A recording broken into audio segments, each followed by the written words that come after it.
So hello aspirants, welcome to the class. और आज हम बात करने वाले हैं जैनिज्म एंड बुद्धिज्म के बारे में। तो जैसा कि आपको याद होगा कि लास्ट क्लास में हमने बातें की थी महाजनपद के बारे में। ठीक है, लास्ट क्लास जो हमने बात की थी वो थी महाजनपद के बारे में, जिसमें मैंने आपको ये समझाया था कि महाजनपद का ओरिजिनेशन कैसे होता है, कैसे इमरजेंस होता है इनका। ठीक है, और इसमें कितने महाजनपद थे, कैसे किससे लड़ाई हुई, वो सब हमने बातें कर ली थी। जितने भी डायनेस्टीज थे उनके बारे में हमने बातें की, जिसमें अशोक वगैरह के बारे में बात नहीं करके, सॉरी, हमने बातें की थी बिंबिसार के बारे में, है ना। बिंबिसार, अजात शत्रु, उदयन वगैरह के बारे में। ठीक है, तो आज हम उसी टाइम पीरियड का एक नया चैप्टर शुरू करेंगे। होता क्या है यार कि देखो, 6th सेंचुरी बीसी एक बहुत ही अलग सा एक टाइम है।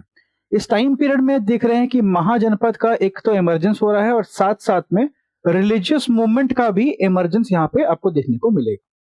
अलग अलग रिलीजन जो है यहाँ पर नए नए सेक्ट बन के यहाँ पर उभरेंगे और इनका ओरिजिनेशन या इमरजेंस का एक कारण था।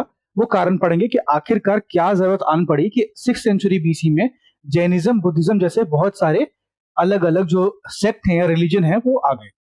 अब ऐसे तो देखो, देखा जाए तो बहुत सारे रिलीजन यहाँ पे आते हैं, सेक्ट आते हैं, लेकिन उसमें तो जो मोस्ट पॉपुलर है और हमारे एग्जामिनेशन पॉइंट ऑफ व्यू से जो मोस्ट इंपॉर्टेंट है वो जैनिज्म और बुद्धिज्म है, जिनके बारे में इस क्लास में हम पढ़ेंगे। ठीक है, क्या यहां तक मेरी बात क्लियर है आपको? ओके, वीडियो थोड़ी लेट आ रही है, आई कैन अंडरस्टैंड। रीजन इसकी आई वाज बिजी। ठीक है, तो वो क्लास नहीं आ पाई थी, बट अब क्लास रेगुलर करने की मैं कोशिश करूंगा। ठीक है, चलो, ये है GS foundation batch for all exams. अगर आप किसी भी एग्जाम की तैयारी कर रहे हैं, चाहे वो एसएससी का एग्जामिनेशन हो, कोई भी एग्जाम, जीडी से लेकर के सीजीएल तक का। ठीक है, अगर आप किसी भी स्टेट पीसीएस एग्जाम की तैयारी कर रहे हैं, चाहे वो कोई भी स्टेट पीसीएस एग्जाम हो, ओके, बिहार, झारखंड, उत्तर प्रदेश, मध्य प्रदेश, ओके, पंजाब, सबके लिए वैलिड है, जिसमें हिस्ट्री पूछी जाती है। ओके, इवन आपको यूपीएससी में भी ये बहुत हेल्प करेगा, तो प्रीलिम्स में। ठीक है, चलो आगे बढ़ते हैं। जितना डीप हो सके मैं उतना डीप ले जाने की कोशिश करूंगा, लेकिन एग्जाम पॉइंट ऑफ व्यू से ही मैं यूपीएससी लेवल के लिए आपको बहुत ज्यादा मेंस पर्सपेक्टिव से नहीं पढ़ाऊंगा। मैं आपको प्रीलिम्स तक के लिए मैं बोल सकता हूँ कि यूपीएससी में आपको ये चीज हेल्प करेगी। ठीक है, अब पहले तो आप ये टाइमलाइन देखो। इस टाइमलाइन में आपको दिख रहा होगा कि यहाँ पर 700 बीसी का टाइम पीरियड है। ठीक है, मैं पेन चेंज कर देता हूँ। यहाँ पे आप देखोगे कि 700 बीसी का टाइम पीरियड है और यहाँ पे आपको ये जो दिख रहे हैं महाशय, ये कौन है? महावीर है ना। तो यहाँ पे इनके बारे में कुछ इंफॉर्मेशन लिखी हुई है कि इन्होंने अपना घर जो है वो 30 साल की उम्र में त्याग दिया था और ये जैनिज्म के फाउंडर है वर्धमान महावीर। ठीक है, और उसके बाद देखोगे तो 600 बीसी में यहाँ पे, मतलब 600 बीसी में ओरिजिनस हो रहा है। और इसी टाइम पीरियड में देखोगे कहीं ना कहीं तो सिद्धार्थ गौतमा भी आते हैं, जो कि जिन्होंने अपने घर को 29 साल की उम्र में छोड़ दिया था। यहाँ पे थोड़ा कंफ्यूजन होता है, तो ध्यान रखिएगा। जो बुद्ध है उन्होंने अपने घर को 29 साल की उम्र में छोड़ा था और जैन जो है उन्होंने अपने घर को 30 साल की उम्र में त्याग दिया था। ठीक है, इनके भी पेरेंट्स हिंदू थे, इनके पेरेंट्स हिंदू थे, ये क्षत्रिय फैमिली से बिलोंग करते हैं महावीर। ठीक है, और उसके बाद सिद्धार्थ गौतम जो है वो 563 बीसी में इनका जन्म होता है, उनके बारे में यहाँ डेट लिखी हुई है। ठीक है, वो आप देख सकते हैं। क्लियर? तो इतना आपको समझ में आना चाहिए कि जो टाइम पीरियड की बात कर रहे हैं वो कहीं ना कहीं 6th सेंचुरी बीसी की हम बात कर रहे हैं। ठीक है, चलिए शुरुआत करते हैं बुद्धिज्म से।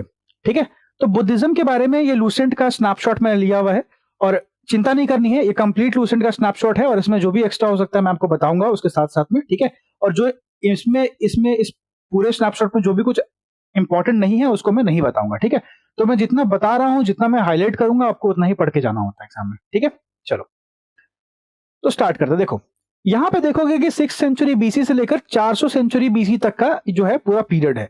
अब एक्चुअली में ऐसा इसलिए लिखा गया है क्योंकि अगर आप देखोगे तो 4th सेंचुरी बीसी में, 4 सेंचुरी बीसी के बाद से क्या होगा, यहां से देखोगे तो डिक्लाइन शुरू हो जाएगा। किसका? दोनों रिलीजन का, जैनिज्म और बुद्धिज्म दोनों का। उसके अलग अलग कारण रहेंगे जो हम आगे आने वाली क्लासेस में कवर करेंगे। ठीक है, फिलहाल हम यहां देखते हैं। सबसे पहले ये देखो कि आखिरकार रिलीजियस मूवमेंट का कॉजेस क्या था, क्या ऐसा अचानक से क्या हो गया कि 6th सेंचुरी बीसी में नए नए रिलीजियस मूवमेंट आने लगे। ठीक है, तो मैं आपको कुछ बातें इसके बारे में पहले बताऊंगा, उसके बाद हम आगे बात करेंगे। ठीक है, देखो मैं बताता हूँ, एक सेकंड जरा मैं पेज एक्स्ट्रा यहाँ पे ऐड कर लूं, उसके बाद हम बात करेंगे। ठीक है, देखो अब पहले समझता ये है कि आखिरकार 6th सेंचुरी बीसी में ऐसा क्या हुआ जो इतने सारे रिलीजियस मूवमेंट होने लगे। देखो पहला जो कारण था वो ये था कि जो ब्राह्मण सोसाइटी थी, ब्राह्मणिकल सोसाइटी थी, ठीक है, जो ब्राह्मणिकल सोसाइटी थी वो बहुत ही ज्यादा कॉम्प्लेक्स हो चुकी थी, बहुत ज्यादा कॉम्प्लेक्स हो चुकी थी। कॉम्प्लेक्स मतलब अलग अलग तरह के रिचुअल्स हो गए हैं, है ना, सैक्रिफाइसेस हो गए हैं, फलना ढिकाना पूजा है, इतनी सारी चीजें हैं, ठीक है, तो बहुत कॉम्प्लेक्स हो गए जो समझना बड़ा मुश्किल है। उसके बाद सबसे बड़ी जो एक प्रॉब्लम थी वो थी इसकी वर्ना सिस्टम।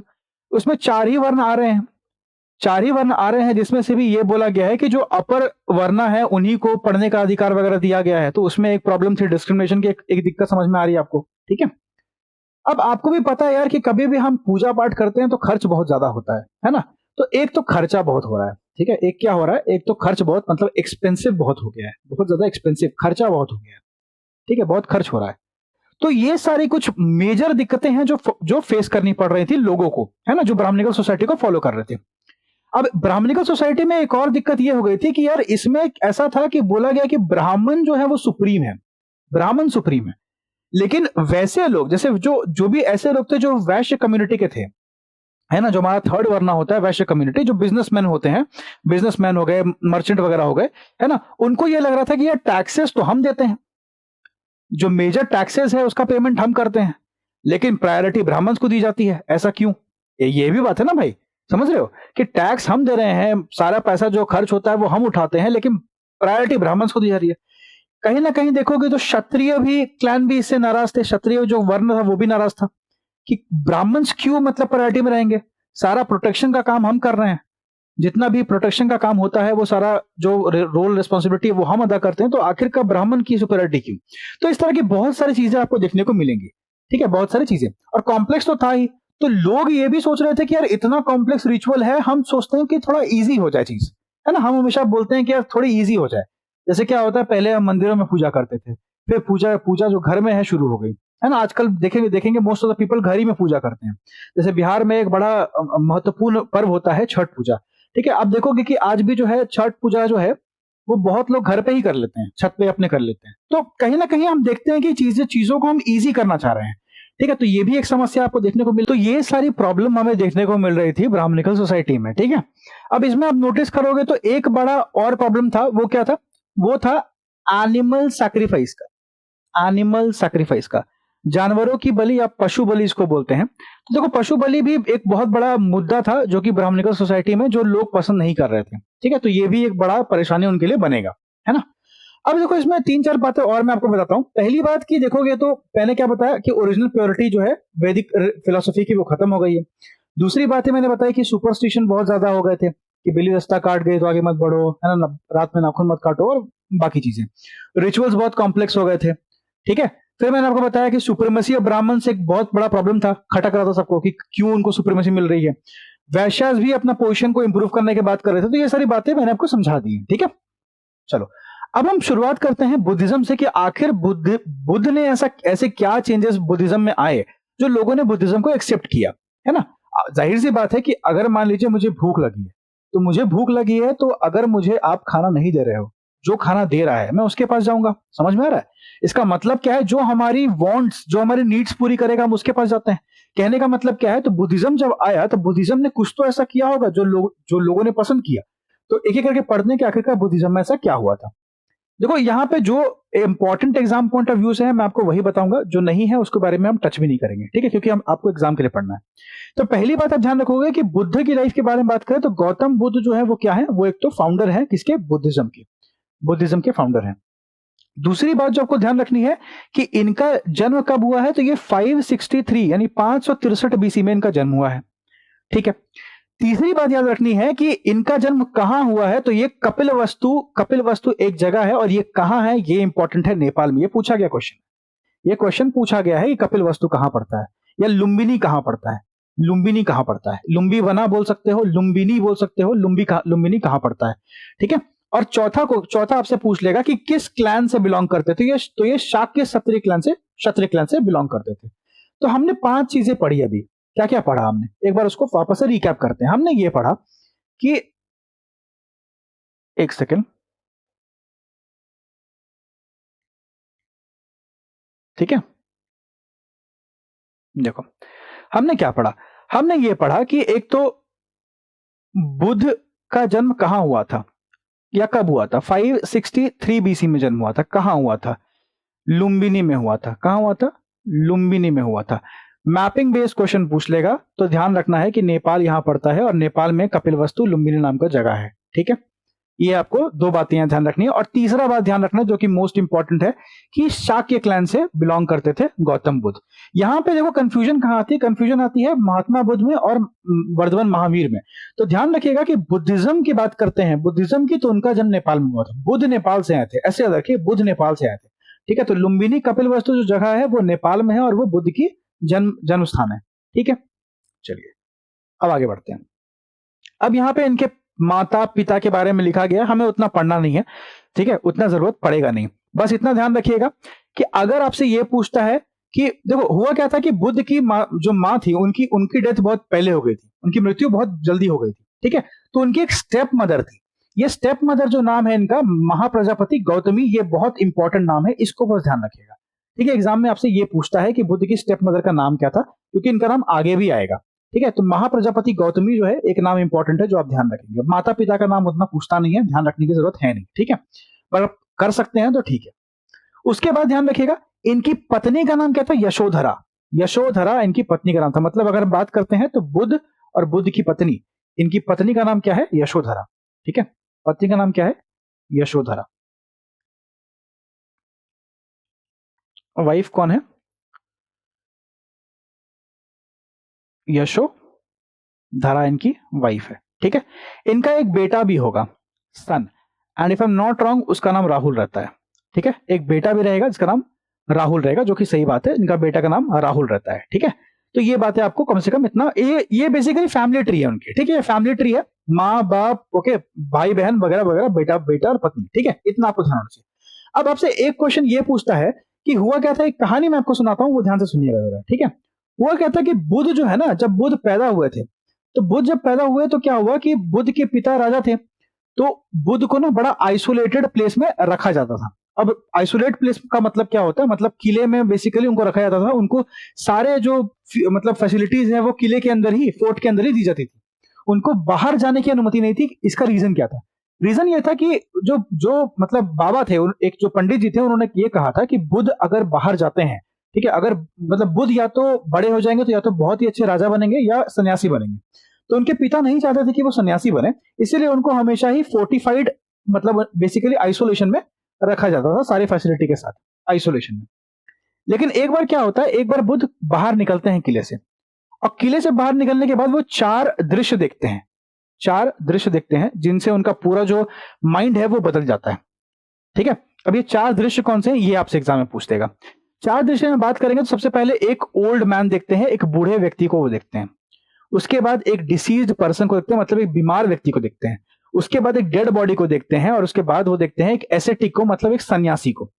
किसको किसको देख रहे हैं, सबसे पहले एक ओल्ड व्यक्ति को देखते हैं, फिर एक बीमार व्यक्ति को देखते हैं, ठीक है, फिर एक मृत शरीर को देखते हैं, और फिर देखते हैं एक सन्यासी को। ठीक है, फिर देखते हैं एक सन्यासी को। ठीक है, अब इसको याद कैसे करेंगे, याद देखो, याद सिंपल कर सकते हो। कोई भी अगर एक बूढ़ा व्यक्ति है, वो आगे जाके बीमार हो जाएगा, तबियत खराब होगी, बुढ़ापा है, क्योंकि बुढ़ापे के बाद एक टाइम आएगा उसकी मृत्यु हो जाएगी। तो ये तीन तो याद हो गए, और लास्ट में उन्होंने सन्यासी को देखा, ये बात ध्यान रखिएगा। तो चार दृश्य जो फोर व्यूज थे या चार दृश्य जो बुद्ध ने देखे थे वो ये चार थे। क्या ये बात क्लियर होगी यहां तक, ठीक है। ये क्वेश्चन आपसे एग्जाम में पूछेगा, है ना। उसके बाद मैंने आपको बताया कि 29 साल में उन्होंने अपना घर त्याग दिया था। यहां पे भी आपने देखा होगा कि मैंने आपको बताया था कि सिद्धार्थ गौतम ने क्या किया था, 29 साल में अपना घर त्याग दिया था। अब जब इन्होंने घर त्यागा तो इनके घर त्यागने का जो मतलब एक बोल सकते हैं कि घर त्यागने का जो एक टर्म है ना, उसको हम एक टर्म से डिनोट करते हैं। जो एक्टिविटी है उसको क्या करते हैं, हम एक टर्म से डिनोट करते हैं, उसके लिए एक शब्द का प्रयोग करते हैं, उसको बोलते हैं महाभिनिष्क्रमणा। महाभिनिष्क्रमणा, ये बहुत इंपॉर्टेंट है, इसको बिल्कुल रट जाइएगा, महाभिनिष्क्रमणा। ठीक है, और यहां से वो अपना सन्यासी जीवन शुरू करते हैं। ये स्टार्टिंग पॉइंट है बुद्ध का, ठीक है, ध्यान रखिएगा। उसके बाद हम बात करते हैं, अब यहाँ पे और भी चीजें आएंगी कि उनके पहले टीचर कौन थे, हमें उतना नहीं जानना है, वो पूछता नहीं है, ठीक है, उतना ध्यान देना नहीं है। आगे बात करते हैं। नेक्स्ट क्वेश्चन जो आपसे ये पूछ सकता है कि ये बताइए कि बुद्ध को निर्वाण प्राप्ति कब हुई। तो निर्वाण शब्द का मतलब क्या होता है, इसका मतलब होता है एनलाइटेनमेंट। एनलाइटेनमेंट मतलब real knowledge, true knowledge. True knowledge उनको कब प्राप्त हुई? ट्रू नॉलेज कब प्राप्त हुई? मेरे चैनल का पहला नाम निर्वाणा क्लासेस था, बट क्योंकि मतलब निर्वाणा क्लासेस रखने के कारण लोग समझ नहीं पा रहे थे कि एक्चुअली चैनल है किस बारे में, तो इसलिए मैंने नाम चेंज किया है ना। बाकी ये it is a very beautiful word nirvana. इसका मतलब होता है ट्रू नॉलेज, एनलाइटनमेंट। ठीक है, तो मैंने इसी से बुद्ध से इंस्पायर होकर उसका नाम रखा था, चैनल का नाम। तो यहाँ पे देखोगे तो एट द एज ऑफ 35 साल की एज में इन्होंने क्या किया, ये बोध गया में पीपल ट्री के नीचे बैठकर इनको निर्वाणा की प्राप्ति हुई। ध्यान रखिएगा, यहां पर एक नदी बहती है, इसका नाम फल्गु नदी है। बोध गया जो गया एरिया है बिहार का, यहाँ पे क्या होता है, एक नदी बहती है, जिस नदी का नाम फल्गु नदी है। और वो फल्गु नदी को पहले हम लोग क्या बोलते थे, वो बोलते थे निरंजना। ठीक है, उसका पहले का नाम क्या था, निरंजना। ये भी आपसे पूछ सकता है, तो ध्यान रखिएगा। तो मैंने क्या बताया, 35 साल की एज में पीपल के वृक्ष नीचे बोध गया में निरंजना नदी के किनारे, यानी कि मॉडर्न डे फल्गु नदी के किनारे इनको निर्वाण प्राप्ति होती है, एनलाइटनमेंट होता है। ठीक है, 49 दिन के कंटिन्यूअस मेडिटेशन के बाद। ओके, और अब उनको बुद्ध, इसी टाइम पे उनको बुद्ध या तथागत बोला गया, बुद्ध या तथागत बोला गया। इनसे पहले इनका नाम क्या था, इससे पहले सिद्धार्थ गौतम। ठीक है, इससे पहले क्या नाम था, सिद्धार्थ गौतम। बुद्ध कब बोला गया, after attaining nirvana at the age of 35 साल की एज में निर्वाण प्राप्ति के बाद इनको बुद्ध बोला गया। ये बात आपको यहां तक कम से कम ध्यान रखनी है। ठीक है, आगे बढ़े। उसके बाद एक क्वेश्चन ये पूछता है कि आखिरकार बुद्ध ने अपनी पहली टीचिंग कहां दी, पहली बार उन्होंने जो अपना उपदेश होता है ना, पढ़ाने का उपदेश होता है, अपनी सीख होती है, वो कहां दी? तो पहला सरमन जो है बुद्ध ने कहां दिया था, पहला सरमन जो है वो देखोगे तो दिया था सारनाथ में, डियर पार्क में, सारनाथ में। ठीक है, सारनाथ पहला सरमन कहां दिया, सारनाथ में। ठीक है, सारनाथ में इन्होंने अपना पहला सरमन दिया। और इसी सारनाथ की बात करते हैं तो यहां पर क्या हुआ, यहां पे इनके 5 डिसाइपल थे, 5 स्टूडेंट्स को इन्होंने अपना टीचिंग जो है शेयर किया था। ठीक है, और इस पर्टिकुलर एक्टिविटी या इस पर्टिकुलर इवेंट को हम क्या बोलते हैं, इसको हम बोलते हैं धर्म चक्र परिवर्तना। क्या बोलते हैं, धर्म चक्र परिवर्तना। ठीक है, धर्म चक्र परिवर्तना, धर्म चक्र परिवर्तना। जब बुद्ध ने अपना घर छोड़ा तो उसको क्या बोला गया था, महाभिनिष्क्रमणा। ठीक है, महाभिनिष्क्रमणा बोला गया। और सेकंड इवेंट जो होता है जिस टाइम पे बुद्ध अपनी टीचिंग देते हैं उसको बोलते हैं धर्म चक्र परिवर्तना। ठीक है, turning the wheel of law. यहां तक आपको बातें पता होना चाहिए। ठीक है, 2 इवेंट हो गए। तीसरा इवेंट बुद्ध की लाइफ में क्या होता है कि एट द एज ऑफ 80 साल की उम्र में 483 बीसी में, जन्म कब हुआ, 563 में, मृत्यु कब हो रही है, 483 में। तो 483 बीसी में कुशीनगर नाम के जगह पे, जो कि बेसिकली देखोगे तो यूपी में पड़ता है, उत्तर प्रदेश में पड़ता है। ठीक है, वहां पे इनकी मृत्यु होती है। तो इनका जन्म कहां हुआ था, जन्म हुआ था नेपाल में, है ना। बॉर्न कहां हुए थे, ये था नेपाल में। ठीक है, नेपाल में। और इनकी डेथ कहां हो रही है, डेथ हो रही है यूपी में, डेथ हो रही है कुशीनगर में, जो कि कहां पर है, यूपी में पड़ता है। कहां पड़ता है, यूपी में पड़ता है, उत्तर प्रदेश में, जो कि यहां पड़ता है, उत्तर प्रदेश नेबर है नेपाल का। ठीक है, तो ये बात आपको समझ में अभी तक आनी चाहिए। और डेथ का एज क्या था, 80 साल की उम्र में इनकी डेथ हुई थी। कब हुई थी, ये 483 बीसी में इनकी डेथ हो जाती है। ठीक है, ये इनकी मृत्यु होती है। तो ये बुद्ध की पूरी कहानी थी। और इस इवेंट को भी एक नाम दिया गया है, इसको बोला गया है महापरिनिर्वाण, यानी कि फाइनल ब्लोइंग आउट। महापरिनिर्वाण, महापरिनिर्वाण। ठीक है, यहां तक आपको पता होना चाहिए। क्लियर, आगे बढ़े। तो ये बुद्ध के बारे में प्रॉपर इंट्रोडक्शन मैंने आपको दे दिया है, सब कुछ। अब हम बात करेंगे कि और क्वेश्चन बुद्धिज्म से कहां से पूछे जाते हैं।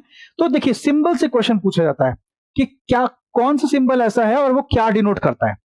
जैसे अगर हम बात करते हैं बुद्ध की लाइफ की, तो बुद्धा के लाइफ में जब हम बात करते हैं जन्म के बारे में, है ना, जब हम बात करते हैं जन्म के बारे में, तो जन्म के बारे में बात करते हैं तो जन्म को लोटस या फिर बुल, ये डिनोट करता है जन्म को, मतलब बुद्ध का जन्म हुआ, लोटस, कमल। महाभिनिष्क्रमण यानी कि रिनंसिएशन, जब उन्होंने घर को छोड़ दिया, त्याग दिया, उसको हॉर्स, जब घर से भागते हैं, मतलब जैसे हम घर से भागे, तो घर से भागे मतलब भागता कौन है, घोड़ा, ऐसे ध्यान रखिए। ठीक है, तो हॉर्स, वो घोड़े पे चढ़ के घर को उन्होंने त्याग दिया, तो महाभिनिष्क्रमण मतलब हॉर्स। निर्वाणा यानी संबोधि, एनलाइटनमेंट जो उनको प्राप्त हुआ, है ना, 35 इयर्स की एज पे, तो वो कहां हुआ, बोधि ट्री के नीचे, जो कि क्या था, एक्चुअली में पीपल का वृक्ष है। क्या है, पीपल ट्री है, एक पीपल ट्री है। ठीक है, और किस नदी किनारे, तो मॉडर्न डे फल्गु, फल्गु ऐसे लिखते हैं एक्चुअली में, ये फल्गु का ओरिजिनल स्पेलिंग है। ठीक है, और उसको फल्गु को पहले क्या बोलते थे, इसको बोलते थे निरंजना। ऐसा पढ़ना है कि क्लास में ही रट के चल जाओ। ठीक है, ऐसा पढ़ना है कि क्लास में ही रट के चल जाओ, बार बार रिपीट करूंगा मैं इसीलिए ताकि आपको क्लास में याद हो जाए। धर्म चक्र परिवर्तन मतलब पहला सरमन क्या बोला गया, उसको व्हील सिंबल से डिनोट किया गया। कितने कितने स्टूडेंट्स को, 5 डिसाइपल को दिया गया था, 5 स्टूडेंट्स को दिया गया था ये, ठीक है। पहला सरमन सारनाथ में, ठीक है। कहां हुआ था ये भी इंपॉर्टेंट है, सारनाथ में, सारनाथ में दिया गया था, ठीक है। और महापरिनिर्वाण मतलब होता है डेथ, जो कि स्तूप से दिखाते हैं, स्तूप से। अभी स्तूप विहार क्या होता है वो हम पढ़ेंगे अभी, ठीक है। स्तूप विहार क्या होता है बता देता हूं, चलो स्तूप आ ही गया तो देखो स्तूप का मतलब क्या होता है। स्तूप का मतलब होता है कि देखो स्तूप का पहले दिखता कैसा है वो समझो। ये ऐसे करके एक स्तूप बना होता है, ठीक है। इसके चारों तरफ ऐसी बाउंड्री होती है, ठीक है, और गेट होते हैं ऐसे करके, ठीक है। इस तरह का स्तूप होता है। ये स्तूप में क्या होता है देखो, जैसे मान लो सपोज करते हैं, ठीक है, सपोज करते हैं कि मान लो मैं एक फिगर हूं ऐसा, बुद्ध जैसा, ठीक है। मान लो मैं एक फिगर हूं, ठीक है, जस्ट जस्ट मैं सपोज करूं, ठीक है। तो मान लो जैसे मैंने जैकेट पहनी है, ठीक है, मेरे मेरे हाथ में अंगूठी है, मेरे हाथ में कड़ा पहना है मैंने, ठीक है, घड़ी पहनी है। तो ये सब क्या है, ये सब मेरे मेरे चीजें हैं, मेरी चीजें हैं, ठीक है। तो हर बुद्ध की हर एक चीज को लेकर, जो भी बुद्ध अपने पास रखते थे, उस चीज को लेकर एक स्तूप बना दिया गया, जो कि बुद्धिज्म के जो फॉलोअर्स हैं वो उसको मतलब वहां पे जाके पूछ सकते हैं, ठीक है। तो वैसे ही स्तूप होता है, वैसे ही क्या होता है, स्तूप होता है। चलिए स्तूप के बारे में हम बात करेंगे आगे भी, ठीक है। देखो उसके बाद बात करते हैं, अब देखो यहाँ पे कुछ एक आध बात यहाँ पे और आती है जो कि बहुत इंपॉर्टेंट है, और वो है जैसे बुद्ध के घोड़े का नाम क्या था, क्या बुद्ध के घोड़े का नाम क्या था। एक सेकेंड,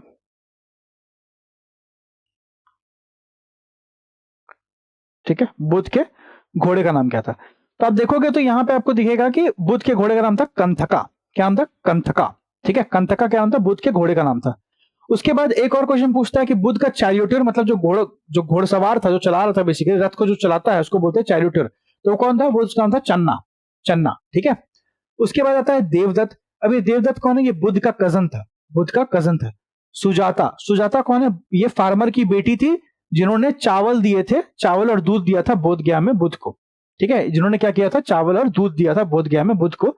और बुद्ध का दूसरा नाम क्या है, गौतमा, जो कि क्लैन का नाम है। सिद्धार्थ, जो कि बचपन का नाम है। और शाक्य मुनि भी इनको बोलते हैं। ये बात है आपको पता होना चाहिए। अभी हमने 3 बातें पढ़ी, क्या क्या पढ़ा, बुद्ध के घोड़े का नाम कंथक, चैरियोटर का नाम चन्ना। देखो सी फॉर चैरियोटर, सी फॉर चन्ना। अगर आपसे ये क्वेश्चन पूछ रहा है, इसका सीधा मतलब है कि आपको एसएससी में पूछ रहा है। मेजरली एसएससी में ऐसे क्वेश्चन आते हैं, या एनडीए वगैरह में पूछ लेता है, ठीक है। तो सीधी बात है कि अगर बुद्ध का चैरियोटर मतलब पूछ रहा है, इसका मतलब क्या है, सी फॉर चन्ना, सी फॉर चैरियोटर, ठीक है। और अगर पूछेगा कि बुद्ध का घोड़े का नाम क्या था, तो कंथक, ठीक है, कंथक, ठीक। और देवदत्त कौन था, बुद्ध का कजन था। तो बुद्ध का कहना यह था कि देर आर 4 नोबल ट्रुथ्स। इसका मतलब क्या है कि हर किसी के जीवन में क्या है, 4 सत्य है, 4 सत्य हैं जिनसे वो भाग नहीं सकता है। और ये सत्य कौन कौन से हैं, इन सत्य के बारे में अगर हम बात करें तो पहला सत्य है कि देखो जीवन में क्या है, सबके जीवन में दुख है। दूसरा ये बोलते हैं कि दुख का कोई कारण है। तीसरा ये बोलते हैं कि दुख के कारण को हटा देंगे तो दुख खत्म हो जाएगा। और चौथा ये बोलते हैं कि आखिरकार दुख का कारण को हटाने का तरीका क्या है। तो मतलब ऐसा नहीं है कि सिर्फ आपको प्रॉब्लम बुद्ध बता रहे हैं, बुद्ध आपको सोल्यूशन भी दे रहे हैं। बुद्ध ये भी बोल रहे हैं कि आखिरकार इस प्रॉब्लम से निकलने का सोल्यूशन क्या है, ठीक है। तो पहला बोलते हैं कि life is full of sorrow. Second बोलते हैं देयर आर कॉजेस, मतलब दुख के कारण है। तीसरा बोलते हैं कि सौरो को रोका जा सकता है। और चौथा बोलते हैं कि एक पाथ है जिससे क्या होता है, सौरो खत्म हो जाएगा। तो इन 4 सत्य को आपको क्या करना है, ध्यान रखना है, ठीक है। आगे बढ़ते हैं, अगला देखोगे तो अब एक एक करके हम लोग समझेंगे, ठीक है। इसमें और कुछ बातें हम समझेंगे, उसके बाद हम आगे बढ़ेंगे। देखो इसमें एक बात ध्यान रखना, बुद्ध ये बोलते हैं कि जो हमारा डिजायर होता है दोस्त, डिजायर जिसको हिंदी में आप चाहत बोलते हैं, ये चाहत मेन रीजन है हमारे दुखों का। जैसे आज मुझे चाहत है कि मेरे 1 मिलियन सब्सक्राइबर हो जाएं, तो मैं इतना कष्ट लेके आपको पढ़ा रहा हूं, है ना। तो ये क्या है, मेरी चाहत है, डिजायर है, इसलिए मुझे दुख है। अगर मुझे दुख होता तो ऐसे मुझे अपना काम पसंद है तो मैं करता हूं। लेकिन अगर मुझे मान लो कि बहुत लोग ऐसे भी होते हैं लाइफ में कि जो अपना काम कर रहे हैं लेकिन उनको वो काम पसंद नहीं, फिर भी कर रहे हैं, क्यों, क्योंकि उनको किसी चीज का डिजायर है कि पैसा कमाना है, कुछ खरीदना है, कुछ ये करना है, वो करना है। तो बुद्ध ये कहते हैं कि डिजायर जो है वो मेजर कॉज है। क्या है, मेजर कॉज है, ठीक है, मेजर कॉज है दुख का। दुख का मेजर कॉज क्या है, डिजायर है, ठीक है। अगर डिजायर ही नहीं होगा तो दुख भी नहीं होगा। ठीक है, इसके लिए उन्होंने ये बताया है कि हम यूज कर सकते हैं अष्टांगिका मार्ग। अष्टांगिका का मार्ग का मतलब क्या है? 8 फोल्ड पाथ। इसमें इन्होंने 8 एलिमेंट्स बताए, 8 चीजें बताई जो हम अगर करेंगे तो क्या होगा, हमें दुख नहीं होगा, है ना। हम दुख के जो साइकिल है या जो डिजायर का जो साइकिल है उससे बाहर निकल सकते हैं। और वो क्या है अष्टांगिका मार्ग? पहला इन्होंने बोला कि राइट ऑब्जर्वेशन, मतलब सही देखो। राइट ऑब्जर्वेशन मतलब हमारा ऑब्जर्वेशन, देखने का नजरिया जो होना चाहिए वो हमेशा सही होना चाहिए। दूसरा ये बोलते हैं राइट डिटर्मिनेशन, हम जो भी काम करें वो सही डिटर्मिनेशन से करें। तीसरा ये बोलते हैं राइट स्पीच, जो हम बोले वो सही बोले। चौथा ये बोलते हैं राइट एक्शन, हम जो भी काम करते हैं वो हमारा हमेशा हमेशा हमारा एक्शन क्या होना चाहिए? सही होना चाहिए। पांचवा ये बोलते हैं राइट लाइवलीहुड, हमारा जीवनी जो है वो सही होना चाहिए। छठा ये बोलते हैं राइट एक्सरसाइज, सही एक्सरसाइज होनी चाहिए लाइफ में।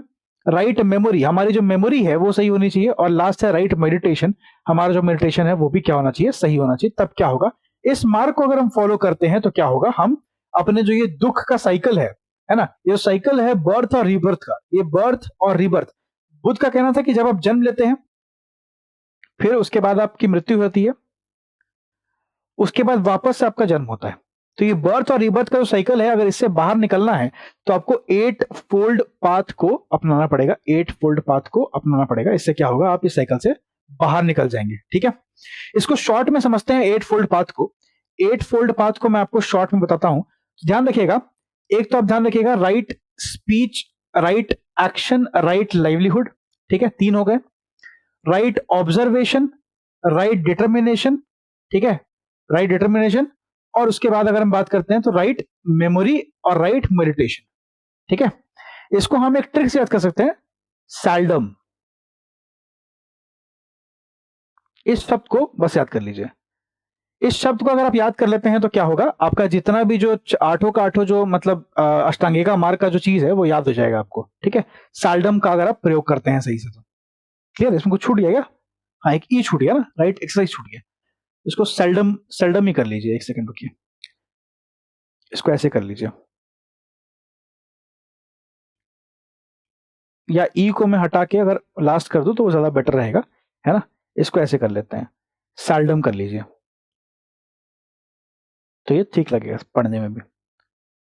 ठीक है, तो मतलब अगर आप ये वर्ड याद कर लेते हैं तो आपका जितना भी 8 फोल्ड पाथ है अष्टांगिका मार्ग का, जो सारा चीज है वो आपको याद हो जाएगा। ठीक है, एस से आपको पता है स्पीच होगा, ए से एक्शन, एल से लाइवलीहुड, डी से डिटर्मिनेशन, ओ से ऑब्जर्वेशन, एम से मेडिटेशन, एम से मेमोरी, ई से एक्सरसाइज। तो ये आठों के आठों आपको याद हो जाएंगे। ठीक है, 8 फोल्ड पाथ। इससे क्या होगा, साइकिल ऑफ बर्थ और रीबर्थ से निकल जाएंगे। बर्थ और डेथ का साइकिल होता है, उससे आप बाहर निकल जाएंगे। ठीक है, उसके बाद बात करते हैं। अब एक बात यहाँ पे और पूछता है कि ये बताइए, क्या बुद्ध बहुत ज्यादा डिफिकल्ट लाइफ जीने के बारे में बात करते हैं? बुद्ध बोल रहे हैं ना कि डिजायर जो है, चाहत जो है वो दुख का कारण, तो क्या बुद्ध बहुत डिफिकल्ट लाइफ जीने की बात करते हैं? तो ऐसा नहीं है। बुद्ध बोलते हैं कि जो लाइफ होनी चाहिए दोस्त, वो कभी भी बहुत ज्यादा डिफिकल्ट नहीं होनी चाहिए, ना ही बहुत, ठीक है, डिफिकल्ट वेरी डिफिकल्ट भी नहीं होनी चाहिए लाइफ। और बुद्ध बोलते हैं वेरी कंफर्टेबल भी नहीं होनी चाहिए, बहुत ज्यादा कंफर्टेबल भी लाइफ नहीं होनी चाहिए। बुद्ध तो क्या होना चाहिए लाइफ, बुद्ध बोलते हैं लाइफ में मिडिल पाथ होना चाहिए, मिडिल पाथ।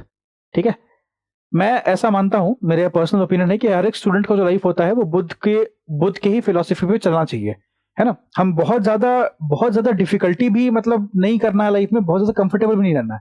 एक मिडिल पाथ में जब हम चीजों को लेकर चलते हैं तो हमारा सब कुछ ठीक रहता है। कोई किसी भी चीज का एडिक्शन अच्छा नहीं होता है। ठीक है, और बहुत ज्यादा कंफर्टेबल लाइफ भी अच्छी नहीं होती है स्टूडेंट लाइफ में। ठीक है, तो हमेशा एक मिडिल पाथ होना चाहिए। ठीक है, मिडिल पाथ में बोलते हैं बुद्ध कि man should avoid both extremes, सारे एक्सट्रीम्स को अवॉइड करें, कंफर्ट भी और लग्जरी भी। बहुत लग्जरी में नहीं, जैसे मान लीजिए घड़ी पहननी है तो घड़ी पहननी है तो बोल रहे हैं रोलेक्स पहनेंगे, बहुत लग्जरी है। ठीक है, और कंफर्ट चाहिए तो फिर बहुत कंफर्ट है ना। तो ऐसा भी नहीं करना है, और लाइफ ऑफ सीवियर एसेटिज्म भी नहीं जीना है। ऐसा नहीं कि सन्यासी हो जाना है। बुद्ध ये भी नहीं आपको बोलते हैं कि आप सन्यासी हो जाइए, तो बुद्ध आपको दोनों चीजों को अवॉइड करने बोल रहे हैं। बोल रहे हैं बहुत ज्यादा मस्ती भी नहीं करनी है, बहुत सन्यासी भी जीवन नहीं जीना है, नॉर्मल रहना है जैसे इंसान रहता है। ठीक है, ये अच्छी बात है। आई होप यहां तक आपको समझ में आ गया होगा। अब ये जो पॉइंट है दोस्त, ये हमारा मोस्ट इंपॉर्टेंट पॉइंट है, जो यहां से एग्जाम में आपसे क्वेश्चन पूछा जाता है। वो है बुद्ध की 4 काउंसिल्स। ठीक है, 4 काउंसिल का मतलब क्या है? ये जो 3 ज्वेल्स ऑफ बुद्धिज्म जो हमने पढ़े, ठीक है, हम जो पढ़ेंगे मतलब अभी उसमें क्या होता है, हम 4 काउंसिल के बारे में बात करते हैं बुद्ध की, जो बुद्धिस्ट काउंसिल हुए थे। ठीक है, बुद्धिस्ट काउंसिल का मतलब इतना ही है कि यहाँ पे क्या होता था, लोग मिलते थे और मिल के जो बुद्धिज्म के फॉलोअर मिलते थे, मिल के बहुत सारा डिस्कशन होता है और बहुत सारा डिसीजन यहाँ पे लिया जाएगा। ठीक है, इन 4 काउंसिल को याद करने की मैं आपको छोटी सी ट्रिक बताऊंगा, उससे आपको ये चारों रट जाएंगे। ध्यान रखिएगा, सुनिएगा ध्यान से। ठीक है, पहले तो क्या करेंगे, हम एक टेबल बनाएंगे। ठीक है, और उसमें हम लिखते हैं 1 2 3 और ये 4। ठीक है, फिर हम यहां लिखते हैं,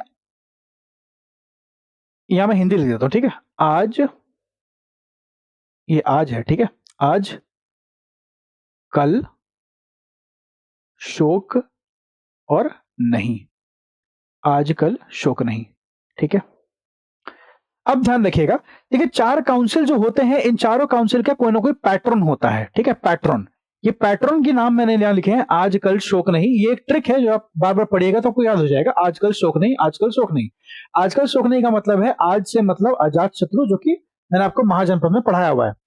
कल का मतलब है काला शोक, जो कि शिशुनाग का, ये मैंने पढ़ाया हुआ है। शोक का मतलब अशोक है, जो कि मौर्य शासन काल में आते हैं, जिनके बारे में हम नेक्स्ट क्लास में पढ़ेंगे। और नहीं का मतलब है कनिष्क, जो कि कुषाण डायनेस्टी के आते हैं, जो कि बाद में हम पढ़ेंगे। ठीक है, तो ये दो जो है हमने पढ़ लिए हैं और ये दो हम पढ़ेंगे आगे। ठीक है, इसका मतलब क्या है, अजात शत्रु, काला शोक, अशोक और कनिष्क, ये 4 क्या थे, पेट्रोन थे चारों बुद्धिस्ट काउंसिल के अलग अलग। ठीक है, तो पहला जो है अजात शत्रु था, दूसरा काला शोक, दूसरा काला शोक, तीसरा अशोक और चौथा कनिष्क। ठीक है, अब इसमें एक बात और याद करने के लिए बोला जाता है, वो है कि आखिरकार इसके चेयरमैन कौन कौन थे। चेयरमैन, देखो कोई भी चीज जब शुरू होती है, ध्यान से सुनना, कोई भी चीज जब शुरू होती है, जैसे बुद्धिस्ट काउंसिल पहली बार हो रहा है, तो कोई भी चीज जब शुरू होगी तो उसमें क्या होगा, जो भी वहां का चेयरमैन होगा उसका नाम महा आएगा, वो कोई बड़ा आदमी होगा।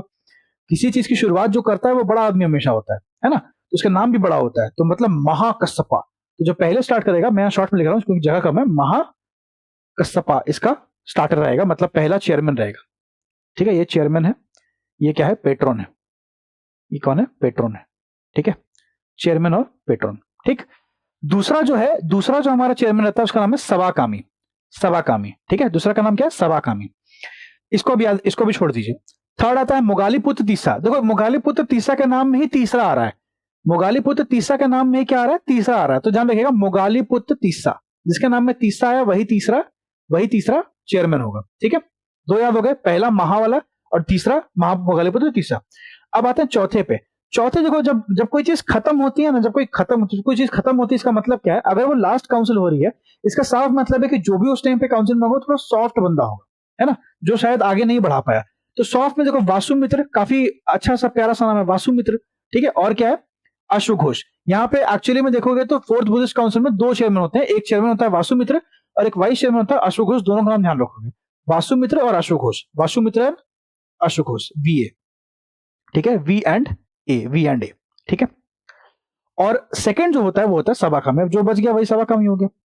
तो इस तरह से आपको चारों बुद्धिस्ट काउंसिल के चेयरमैन आपको याद हो जाएंगे। ठीक है, डेट्स इंपॉर्टेंट नहीं है, बस पहले की याद रखिएगा। 483 बीसी में पहला होता है जब बुद्ध की डेथ होती है। मैंने आपको बताया था कि बुद्ध की डेथ आप देखोगे तो 483 बीसी में हो जाएगी। ठीक है, देखो यहाँ पे, है ना, तो इसी टाइम पे जब डेथ होती है, इसी टाइम पे क्या होता है, पहली बार जो है काउंसिल स्टार्ट होगी 483 बीसी में, और लास्ट याद रखिएगा 98 एडी में होती है, 98 एडी में हो रही है लास्ट वाली। ठीक है, बस ये 2 टाइम पीरियड ध्यान रखिएगा। ठीक, अब इतना पढ़ने के बाद आपको और बातें क्या याद रखनी है, रिजल्ट। देखिए रिजल्ट में क्या होता है, ये पीडीएफ, हाँ ये पीडीएफ मैंने बताना भूल गया, ये पीडीएफ जो है आपको, हाईलाइटेड पीडीएफ जो है वो मेरे टेलीग्राम पे मिल जाएगी, लिंक आपको डिस्क्रिप्शन बॉक्स में मिल जाएगा, वहां से आप इसको डाउनलोड कर सकते हैं। ठीक है, फॉर रिवीजन पर्पस। ठीक है, अब देखो रिजल्ट के बारे में बात करते हैं कि कौन कौन से रिजल्ट इंपॉर्टेंट है हमारे लिए। पहला जो काउंसिल हुआ दोस्त, पहले काउंसिल में क्या हुआ कि सुत्त पीटक और विनय पीटक को कंपाइल किया गया।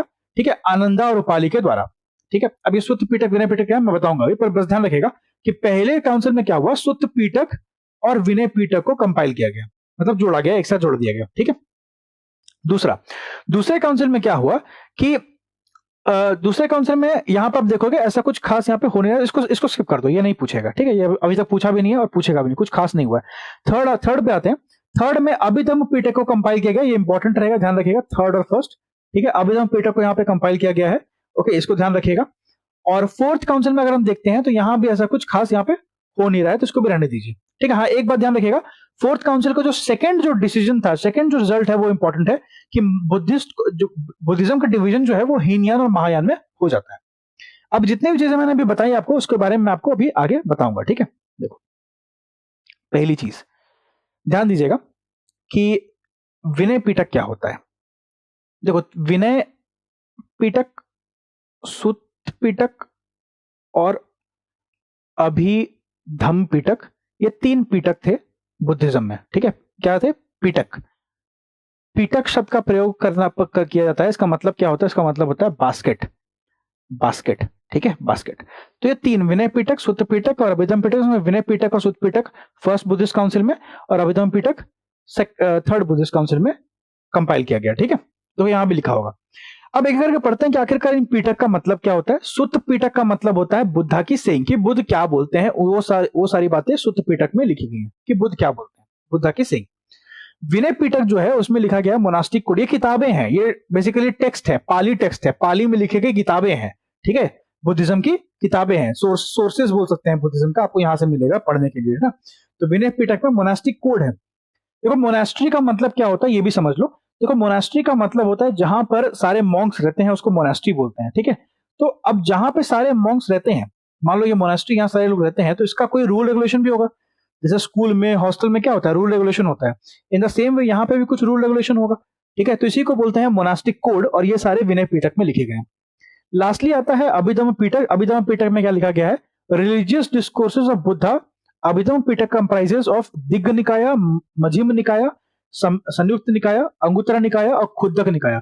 अब यहाँ पे ये बातें इंपॉर्टेंट है, इसलिए मैं आपको थोड़ा सा मतलब बताऊंगा। देखो, अभिधम पिटक जो है, सबसे पहली बात कि ये सबसे लास्ट में कंपाइल किया गया, सबसे लास्ट में लिखा भी गया था, ध्यान रखिएगा। और अभिधम पिटक के अंदर में सारे निकाय आते हैं। तो अगर आपसे एग्जाम में कभी कोई भी निकाय दे दे और बोले कि मैच करो कि ये कौन सा टेक्स्ट है, तो ध्यान रखिएगा निकाय हमेशा क्या होता है? ये बुद्धिस्ट टेक्स्ट होता है। निकाय शब्द का प्रयोग होता है बुद्धिस्ट टेक्स्ट में, इसको ध्यान रखिएगा बस, ठीक है। इसमें आपको इंपॉर्टेंट जो निकाय है वो एक अंगुत्तरा निकाय है, ठीक है, और एक ये दिग्ग निकाय है, ठीक है। दिग्ग निकाय और अंगुत्तरा निकाय क्या है? मोस्ट इंपॉर्टेंट निकाय है जो आपको याद रखना है। और ये भी ध्यान रखना है कि ये सारे के सारे अभिधम पिटक के अंदर आते हैं, ठीक है। ये सारे के सारे अभिधम पिटक के अंदर आते हैं, क्लियर। तो इतना आपको पॉलिटिक्स में, लिटरेचर में ध्यान होना चाहिए बुद्धिज्म के रिगार्डिंग, ठीक है। फिर उसके बाद एक और मिलिंद पन्हो पे क्वेश्चन आता है। मिलिंद पन्हो क्या है? मिलिंद पन्हो क्या है? यहाँ पे बेसिकली क्या होता है? एक किंग होता है, इसका नाम मिलिंद होता है, ठीक है। तो मिलिंद जो है किंग, जिसको हम मेनांदर भी बोलते हैं, मिलिंद को ही मेनांदर बोलते हैं। और एक बुद्धिस्ट सेंट थे, बुद्ध के एक संत थे जिनका नाम नागसेन था। तो नागसेन से इनकी बातें हो रही है मिलिंदर की, और मिलिंदर नागसेन से बुद्धिज्म के बारे में सवाल पूछ रहे हैं। तो वो सारी बातें जो है वो मिलिंद पन्हो में लिखी गई है, ठीक है। तो नागसेन और मेनेंदर के बीच में जो बातें हो रही हैं उसी को मिलिंद पन्हो में लिखा गया है। ये बात आपको ध्यान रखना है। और ये भी ध्यान रखना है कि मेनेंदर जो है वो इंडो ग्रीक रूलर थे, इंडो ग्रीक, है ना, इंडो ग्रीक रूलर थे, ठीक, क्लियर है। उसके बाद हम बात करते हैं, यहां पे 2 बातें और हैं, एक है दीपवंसा, एक है महावंसा। दीपवंसा और महावंसा ये ग्रेट क्रॉनिकल्स है श्रीलंका के, इसको ध्यान रखिएगा। और ये भी बुद्धिस्ट टेक्स्ट है। तो निकाय, पिटक, दीपवंश, महावंश, मिलिंद पन्हो, ये सारे क्या है? सारे के सारे बुद्धिस्ट लिटरेचर हैं, इसको ध्यान रखिएगा। ये बहुत इंपॉर्टेंट बात मैं बता रहा हूं आपको, ठीक है। और संस्कृत अगर हम टेक्स्ट की बात करते हैं तो आप देखोगे अश्वघोष का वज्र सूची है, वासुमित्र का महाविभास्त्र शस्त्र है, ठीक है। बुद्ध घोष का सुमंगल वासिनी है। नहीं पूछेगा, ये उतना इंपॉर्टेंट नहीं है संस्कृत वाला, ये उतना पूछता नहीं है। लेकिन आपसे जो मेन पूछता है वो पाली वाला पूछता है, तो ये आप मोस्ट इंपॉर्टेंट है, ये ध्यान रखिएगा, क्लियर है। आगे बढ़े,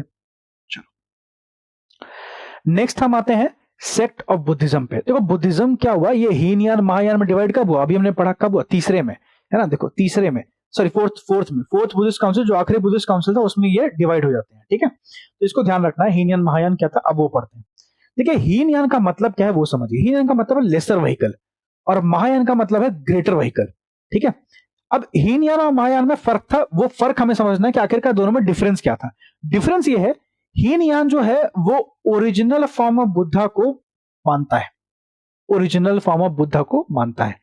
हीनयान बहुत ही ज्यादा ऑर्थोडॉक्स है। ऑर्थोडॉक्स का मतलब होता है कट्टरता के तरीके के ये लोग थे। मतलब इनको चेंज, यहां पे ऑर्थोडॉक्स का मतलब ये है कि इनको चेंज पसंद नहीं है, चेंज पसंद नहीं है, चेंज पसंद नहीं है, ठीक है, पसंद नहीं है। ये चाहते थे कि जो बुद्धिज्म गौतम बुद्ध बना के गए थे हम उसी बुद्धिज्म को फॉलो करें, इनका ये मानना था। इसीलिए आप देखोगे तो ओरिजिनल टीचिंग ऑफ बुद्धा को फॉलो करते थे, ओरिजिनल टीचिंग ऑफ बुद्धा को, ठीक है। साल्वेशन मेडिटेशन से और डिसिप्लिन से ही साल्वेशन हो सकता है। जैसे बुद्धा कहते थे कि अगर आपको मोक्ष चाहिए, अगर आपको मोक्षा चाहिए तो आप मेडिटेशन कीजिए और सेल्फ डिसिप्लिन को फॉलो कीजिए। यही बोलते हैं, हम भी वैसे ही करेंगे। बुद्ध ने साफ साफ बोला था कि आइडल वर्शिप नहीं होना चाहिए, और ये भी बोलते हैं कि हम नहीं मानते हैं आइडल वर्शिप में। बुद्ध ने कहा था कभी मेरी मूर्तियों की पूजा नहीं करना, लेकिन ये भी बोलते हैं कि हम नहीं करेंगे। इन्होंने पाली लैंग्वेज को ज्यादा प्रमोट किया। पाली लैंग्वेज देख रहे हो, पाली लैंग्वेज बहुत पाली लैंग्वेज पे बहुत टेक्स्ट है। ऐसा क्यों है? एक कभी सोचे, कभी दिमाग में ये क्लिक किया कि पाली टेक्स्ट के ऊपर इतना फोकस क्यों कर रहा है बुद्धिज्म, संस्कृत पे क्यों नहीं? क्योंकि संस्कृत से ही तो प्रॉब्लम थी दोस्त। ब्राह्मणिकल सोसाइटी में संस्कृत बहुत ज्यादा डोमिनेंट थी और लोगों को संस्कृत आती नहीं थी। पाली जो लैंग्वेज थी ये पॉपुलर लैंग्वेज थी, पॉपुलर थी। और पॉपुलर भी ना बोल के मैं बोलूंगा वाइड स्प्रेड लैंग्वेज थी, लोकल लैंग्वेज थी, जो सबको आती है, लोकल लैंग्वेज थी। इसीलिए बुद्धिज्म ने जितने भी अपने लिटरेचर लिखे हैं वो पाली में ज्यादा लिखे हैं, ठीक है। और ये भी हीनयन भी वही बोलता है कि हम पाली लैंग्वेज को फेवर करेंगे, ठीक है। और ये साउदर्न बुद्धिस्ट रिलीजन में, मतलब बेसिकली देखोगे तो श्रीलंका हो गया, बर्मा, म्यांमार, यहां पे आपको हीनयन सेट के लोग ज्यादा मिलेंगे, ठीक है। अब आते हैं महायान पे। महायान में क्या होता है? महायान का मतलब होता है ग्रेटर व्हीकल, ठीक है। ग्रेटर व्हीकल मतलब बड़ा व्हीकल। इसमें बोला गया था कि हम जो है बुद्धा की हेवनलीनेस की पूजा करेंगे। हम मानते हैं कि बुद्ध भगवान है। बुद्ध ने कहा था कि कभी मुझे भगवान नहीं माना, लेकिन महायान बोलता है कि हम बुद्ध को भगवान मानते हैं, ठीक है। उसके बाद देखोगे तो इनका कहना था कि महायान ये बोलता है कि अगर आपको मोक्ष चाहिए, ठीक है, तो मोक्ष के लिए हमारे पास एक आप एजेंट है जिनका नाम है क्या? जिनका नाम है बुद्ध या बोधिसत्व, ठीक है। या तो बुद्ध या तो बोधिसत्व। बोधिसत्व मतलब वैसा व्यक्ति जिन्होंने मेडिटेशन करके अपना एनलाइटनमेंट कर लिया है। अब यही बोधिसत्व आपको हेल्प करेंगे, मतलब आपको हेल्प करेंगे कि आपको भी मोक्ष प्राप्ति हो जाए इनके थ्रू, ठीक है। तो इसको बोलते हैं बोधिसत्व, ठीक है। थर्ड, महायान ये बोलता है कि they believed in idol worship, मतलब ये मूर्ति पूजन में विश्वास रखते हैं महायान, ठीक है। ये संस्कृत को ज्यादा प्रायोरिटी देंगे, हीनयान पाली को दे रहा है। और ये जो है नॉर्दर्न बुद्धिज्म में ज्यादा, मतलब नॉर्थ साइड में ज्यादा फेमस थे महायान, जैसे चाइना हो गया, कोरिया हो गया, जापान हो गया। यहाँ के लोग देखोगे तो बुद्धिज्म को बहुत ज्यादा हेवनली मानते हैं बुद्ध को, ठीक है। और उनकी मूर्तियों वगैरह की पूजा करते हैं, जो कि साउदर्न में नहीं होता। श्रीलंका वगैरह वहां देखोगे तो वहां सब नहीं होता है, लेकिन चाइना जापान वगैरह में बुद्ध की पूजा होती है, ठीक है। ये सब चीजें होती है, क्लियर है? ये बात आपको पता होना चाहिए था, ठीक। नेक्स्ट आते हैं।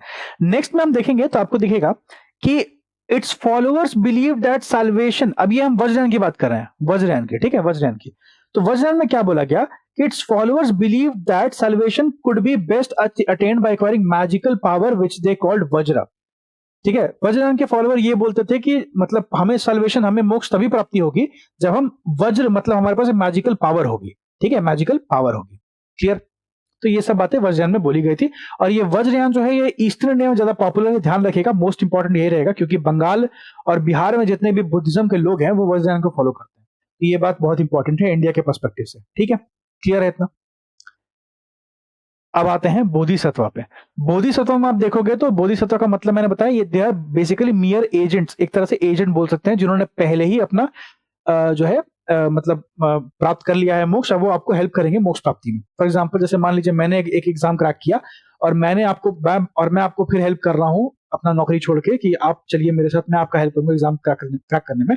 तो मैं एक बोधिसत्व हो गया इस तरह से, ठीक है। तो बोधिसत्व में देखोगे तो वज्रपाणी एक बोधिसत्व है, अवलोकितेश्वर एक बोधिसत्व है, मंजूश्री है, ओके, मैत्रेय है, क्षितिग्रिय है, ठीक है, और अमिताभ है। इनके बारे में इंपॉर्टेंट बातें ये है कि आपको मैत्रेय याद होना चाहिए, ये बहुत इंपॉर्टेंट है, जिनको हम बोलते हैं फ्यूचर बुद्धा। मतलब क्या है, फ्यूचर में कोई बुद्ध आएंगे उनका नाम क्या होगा? मैत्रेय होगा, ठीक है। ये बहुत इंपॉर्टेंट बात है। उसके बाद अवलोकितेश्वरा जो है, the Lord who looks down, also called Padmapani, lotus bearer, kind hearted, ये बहुत इंपॉर्टेंट है। पद्मपानी अजंता के केव से जो है गुफाएं जो है वहां पे आपको पद्मपानी की जो है फोटो देखने को मिलती है, ये ध्यान रखिएगा, ठीक है। और वज्रपानी का मतलब होता है इंद्र, ठीक है, ध्यान रखिएगा इसको। तो ये तीन, अब इसमें से आपको तीन ही याद करना है। इसमें से क्या करना है? तीन ही याद करना है। एक आपका वज्रपानी, एक अवलोकितेश्वरा और एक मैत्रेय। यही तीन आपसे पूछेगा तो पूछेगा, बाकी नहीं पूछेगा, ठीक है, क्लियर है। अब सैक्रेड श्राइन्स का मतलब क्या है कि जहां-जहां पे बुद्ध के अवशेष है, जहां-जहां पे स्तूप बनाए गए हैं। तो मैंने आपको बताया था कि सारनाथ में बुद्ध ने अपना पहला सरमन दिया था, तो वहां तो स्तूप होगा ही, जो कि और अभी देखोगे तो आज के टाइम पे सारनाथ का ही स्तूप है जिसकी कंडीशन सबसे अच्छी है। बाकी जगह पे स्तूप तोड़ दिए गए थे। ठीक है? वो सब बातें हम करेंगे, क्यों तोड़े गए थे, क्या हुआ था। ठीक है? तो लुम्बिनी में एक एक तो उनका स्तूप मिल जाएगा जहां उनका जन्म हुआ। बोधगया में मिल जाएगा जहां पे उनको प्राप्ति हुई निर्वाणा की, 35 साल की उम्र में पीपल के पेड़ के नीचे, फाल्गु नदी के किनारे। ठीक है? जिसको हमने क्या बोला, हमने बोला अ, 1 मिनट, महाविनिष्क्रमण। ठीक है? मैं भूल रहा हूँ क्या बोल रहे थे उसको, 1 सेकंड। हाँ, जिसको हमने क्या बोला, ये तो हो गया। ठीक है? निरंजना नदी कराई, मैंने बता दिया ये बातें। ठीक है? अच्छा, ये तो इसका कोई इवेंट ही नहीं था, मैं क्या बोल रहा हूँ इसका तो कोई इवेंट ही नहीं था, सॉरी। ठीक है? तो ये हो गया। उसके बाद सारनाथ हो गया, फिर कुशीनगर। ठीक है? कुशीनगर जहां पे बुद्ध की डेथ हुई। ठीक है? जहां पे बुद्ध की डेथ हुई, 80 साल की उम्र में डेथ हो गई थी। कब हुई थी? 483 बीसी में डेथ हो गई थी। ठीक है? बुद्ध की, ये सब बातें ध्यान रखिएगा। और 4 प्रिंसिपल बुद्ध ने दिए, है ना। और ये भी एक बात इसमें छूट गई, एक बात छूट गई, यहाँ पे ध्यान रखिएगा। हाँ, 3 ज्वेल है बुद्धिज्म के, 3 ज्वेल, एनलाइटेनमेंट, धर्म और संघ। संघ का मतलब होता है कम्युनिटी, धर्म का मतलब होता है डॉक्ट्रिन, और बुद्ध का मतलब होता है एनलाइटेनमेंट। ठीक है? तो 3 ज्वेल ध्यान रखिएगा। 3 ज्वेल अलग हैं और 4 नोबल ट्रुथ अलग हैं। 4 आर्य सत्य मतलब जीवन के 4 सत्य जो यहाँ बताते हैं। 3 ज्वेल जो है वो अलग चीज है, दोनों को मिक्सअप नहीं करना है। और अष्टांगिका मार्ग अलग चीज है। अष्टांगिका मार्ग का मतलब क्या है? आपको दुख से बाहर निकलने के लिए एक उपाय है वो। ठीक है? पहला सरमन, डेथ वगैरह वो सब मैंने बता दिया आपको। यहाँ पे आपको सैक्रेड श्राइन्स मिल जाएंगे। ठीक है? उसके बाद other centre of Buddhism, Buddhism के एंशिएंट इंडिया में कौन कौन से सेंटर है, ये बहुत इंपॉर्टेंट है मैपिंग पॉइंट ऑफ व्यू से। मैप बेस्ड क्वेश्चन आपको पूछ देगा तो यहाँ पे आप फंस सकते हैं, ध्यान रखिएगा। अमरावती एक जगह है, नागार्जुना कोंडा एक जगह है जो कि आंध्र प्रदेश में। बस बस लोकेशन ध्यान रखिएगा कि अमरावती पूछ देगा तो आंध्र प्रदेश, नागार्जुनी कोंडा पूछ देगा तो आंध्र प्रदेश। नालंदा बिहार में आपको पता होगा। जूनागढ़ जो है वो गुजरात में है, वल्लभी गुजरात में है। सांची और बरहुत, एक सांची का स्तूप जो है वो भी बहुत फेमस है। सांची का स्तूप भी अच्छे कंडीशन में है। ठीक है? सांची का स्तूप सबसे बेस्ट कंडीशन में सांची का ही मानेंगे हम, सारनाथ नहीं मानेंगे। सबसे बेस्ट कंडीशन में सांची का ही स्तूप है। ठीक है? एमपी में। फिर बरहुत का स्तूप है एमपी में। अजंता एलोरा में महाराष्ट्र में, वहां पे वो भी बुद्ध के बारे में बात करता है। धौलागिरी उड़ीसा में है, ये भी ध्यान रखिएगा। कन्नौज यूपी में पड़ता है, कौशंबी यूपी में है, मथुरा यूपी में है, जगडाला और सोनपुरी भी वेस्ट बंगाल में। तो यहां सबसे ये पूछ सकता है कि कौन कौन से साइट यूपी में पड़ते हैं, या फॉलोइंग साइट्स में से 4 ऑप्शन दे देगा बुद्ध का, फॉलोइंग साइट्स में से कौन कौन से साइट बुद्धिस्ट साइट है, ऐसे पूछ सकता है। तो हर इंडिया के जो लोकेशंस हैं उसके हिसाब से अगर हम बात करें तो आपको हर लोकेशन का जो साइट है वो पता होना चाहिए। ठीक है? हर लोकेशन का जो साइट है वो पता होना चाहिए। ठीक है? जैसे मैं यहाँ पर ड्रॉ कर देता हूं आपके लिए ताकि थोड़ा सा आपको दिक्कत ना हो। अमरावती नागार्जुन कोंडा कहाँ है? आंध्र प्रदेश में। तो ये आंध्र प्रदेश का रीजन है। यहाँ पे अमरावती और नागार्जुना कोंडा 2 साइट्स यहाँ पर है। ठीक है? नालंदा बिहार में है, यहाँ पे बिहार होगा, यहाँ पे एक नालंदा नाम का जगह है बिहार में। ठीक है? जूनागढ़ वल्लभी गुजरात में है। जूनागढ़ वल्लभी गुजरात एरिया में है। जूनागढ़ और वल्लभी। ठीक है? उसके बाद सांची और बरहुत एमपी में है। यहाँ पे एमपी है, एमपी में सांची है और क्या है, बरहुत है। 2 यहाँ पे जगह है। उसके बाद देखोगे तो अजंता एलोरा महाराष्ट्र में, यहाँ पे महाराष्ट्र है। ठीक है? यहाँ पे आपको अजंता और एलोरा दिख जाएंगे। ठीक है? गुफाएं। उसके बाद देखोगे तो धौलागिरी उड़ीसा में, यहाँ पे उड़ीसा है, यहाँ धौलागिरी मिल जाएगा आपको। ठीक है? कन्नौज हो गया, ये यूपी का क्षेत्र हो गया, यहाँ पे आपको कन्नौज मिल जाएगा, कौशंबी मिल जाएगा, मथुरा मिल जाएगा, ये सब यूपी में पड़ता है। ठीक है? और लास्टली देखोगे तो जगडाला और सोमपुरी कहाँ पे? वेस्ट बंगाल में। यहाँ पे जगडाला और सोमपुरी। ठीक है? वेस्ट बंगाल में। तो इस तरह से पूरा जो है मैपिंग आपको पता होना चाहिए बुद्धिस्ट साइट कौन कौन से हैं। ठीक है? उसके बाद बुद्धिस्ट आर्किटेक्चर की बात करते हैं तो 3 फॉर्म में डेवलप किए गए थे। स्तूप, रेलिक्स का मतलब होता है अवशेष, तो बुद्ध के जितने भी अवशेष है उस पर स्तूप बनाए गए। ठीक है? चैत्य, चैत्य का मतलब होता है प्रेयर हॉल जहां पे हम पूजा करते हैं। और विहार का मतलब होता है रेसिडेंस, रेसिडेंस। जैसे आज हम जानते हैं ना बिहार बोलते हैं, क्या बोलते हैं? बिहार बोलते हैं। तो बिहार बोलने का रीजन क्या पता है? यही रीजन है। बिहार में बहुत ज्यादा विहार हुआ करते थे, मतलब रेसिडेंस हुआ करता था, रेसिडेंस की जगह, इसीलिए बिहार से ही नाम पड़ा था बिहार। ठीक है? इंपॉर्टेंट बातें ध्यान रखिएगा। और चैत्य का मतलब होता है प्रेयर हॉल। क्लियर है? अब हम लोग बात करेंगे बुद्धिस्ट यूनिवर्सिटीज के बारे में। तो एक बात मैं आपको पहले ही समझा दूं कि अगर आप बीपीएससी की तैयारी कर रहे हैं, जो कि अभी 71st बीपीएससी होने वाला है, ठीक है, इस साल में 2025 में, तो उसमें एक क्वेश्चन यहाँ से पूछा जाता है। जैसे आप देखोगे तो एक नालंदा है, ठीक है, एक उदंतपुरी है और एक विक्रमशिला है। ये तीन तो मोस्ट इंपॉर्टेंट है बीपीएससी के लिए, क्योंकि तीनों के तीनों आपके बिहार में पड़ते हैं। नालंदा आपका बड़ा गांव में पड़ता है बिहार में, उदंतपुरी बिहार शरीफ पड़ता है, करेंटली उसको बिहार शरीफ बोलते हैं, और विक्रमशिला जो है वो भागलपुर पड़ता है, जो कि बिहार में पड़ता है। ठीक है, अब इसमें देखो पढ़ने की बात ऐसी है कि इन तीनों का कंस्ट्रक्शन किसने कराया, ये एक क्वेश्चन एक पूछा जाता है। तो फाउंडर या जिसने कंस्ट्रक्शन कराया, जैसे नालंदा का कंस्ट्रक्शन कुमारगुप्त करवाते हैं, कुमारगुप्त वन, जो कि गुप्ता डायनेस्टी के रूलर थे। अब इसमें ना बहुत सारा कंफ्यूजन होता है। कंफ्यूजन ये होता है कि हमें ये समझ में नहीं आता कि टाइम पीरियड क्या होगा। तो एक बात हमेशा ध्यान रखिएगा कि गुप्ता पीरियड जो है वो कहीं ना कहीं 3rd सेंचुरी एडी से शुरू होगा। ठीक है, तो उसके बाद ये कंस्ट्रक्शन जो है नालंदा का होगा, उसके पहले नालंदा आपको नहीं मिलेगा। ठीक है, फिर यहाँ पे गोपाला है। अब ये गोपाल जो है ये पाला रूलर है, पाल के रूलर। पाल जो थे वो बेसिकली आप देखोगे तो बंगाल और बिहार के रीजन में ये रूल किया करते थे, तो इन्हीं के रूलर थे पाल। तो पालों ने इसकी जो है उदंतपुरी की स्थापना की थी, उदंतपुरी जो यूनिवर्सिटी है उसकी। ठीक है, और फिर आता है विक्रमशिला। विक्रमशिला जो है उसको धर्मपाल ने बनाया था, ये भी पाला का रूलर था। ठीक है, अब इसमें एक क्वेश्चन और पूछ सकता है कि आपसे पूछ लेगा कि बताइए कि तीनों में से कौन सा बुद्धिस्ट यूनिवर्सिटी है। तो तीनों के तीनों ही बुद्धिस्ट यूनिवर्सिटी है ना। तीनों के तीनों में बुद्धिज्म की बातें सिखाई जाती थी, पढ़ाई जाती थी। तो ऐसा कुछ भी नहीं है जो बुद्धिज्म से रिलेटेड नहीं है यहाँ पे। ठीक है, अब आते हैं बिहार से बाहर। बिहार के बाहर आप देखोगे तो सोमापुर एक जगह है जो कि वेस्ट नॉर्थ बंगाल में पड़ता है, जगाडल एक जगह है जो कि बंगाल में पड़ता है, और वल्लभी एक जगह है जो गुजरात में पड़ता है। यहाँ 3 जगह पे और भी बुद्धिस्ट यूनिवर्सिटी आपको देखने को मिलेंगी। ठीक है, अब इसमें एक बात और ध्यान रखना कि जब हम धर्मपाल की बात करते हैं तो धर्मपाल ने ही आपका एक तो विक्रमशिला, ठीक है, और एक सोमापुर, ये दोनों के दोनों जो मतलब यूनिवर्सिटीज है, ये धर्मपाल ने बनवाए थे। ठीक है, और रामपाल भी एक पाल रूलर है जिसने बंगाल में जगाडल बनाया था, और भतरका ने गुजरात में वल्लभी बनाया था। मैत्रक यहाँ वहां का जो लोकल एक डायनेस्टी थी मैत्रक, उसके रूलर थे भतरका। नॉट इंपॉर्टेंट, इसमें इंपॉर्टेंट जो है वो फर्स्ट के 3 है, ये कम से कम आप ध्यान रखिएगा। बाकी अगर नहीं भी आता तो चलेगा, आपसे पूछता नहीं है। ठीक है, ज्यादातर देखोगे तो यही बिहार वाला जो है भागलपुर बड़ा गांव और बिहार शरीफ का नालंदा उदंतपुरी विक्रमशिला ही पूछता है। ठीक है, इसको ध्यान रखिएगा। और उसके बाद आप देखते हो तो रॉयल पैट्रॉन का मतलब क्या होता है? इसका मतलब ये होता है कि किस किस राजा ने, किस किस रूलर ने उस टाइम पे बुद्धिज्म को पैट्रोनेज दिया, मतलब बुद्धिज्म के लिए डोनेशंस किए, उसके लिए जो भी उनके मॉनेस्ट्रीज है वो बनवाए, तो किसने उसको सपोर्ट किया, बेसिकली उसको बोलते हैं रॉयल पैट्रॉन। किस रूलर ने किया, राजा ने किया। तो आप देखोगे तो ये इंपॉर्टेंट है, ये बहुत जरूरी है जानना कि कौन सा राजा बुद्धिज्म को सपोर्ट करता था और कौन सा नहीं करता था। ठीक है, तो इसमें आप देखोगे तो एक आपका बिंबिसार मिल जाएगा, एक आपका अजातशत्रु मिल जाएंगे, ये दो तो मिल गए। अब आपको याद होगा मैंने आपको पढ़ाया था कि ये दोनों हरियाणक डायनेस्टी से बिलोंग करते हैं, हरियाणक से, है ना। बिंबिसार उसका फाउंडर था, अजातशत्रु बिंबिसार का बेटा था जो बाद में बिंबिसार को मार देता है। उसके बाद उसका बेटा उदयन आता है, तो उदयन जो है वो बुद्धिज्म को फॉलो नहीं करेगा, इसलिए यहाँ पे उसका नाम नहीं मेंशन मिला है आपको। ठीक है, ये मगध के रूलर थे। प्रसेनजीत एक राजा था जो कोसाल का रूलर था। अब ये कोसाल कहाँ है?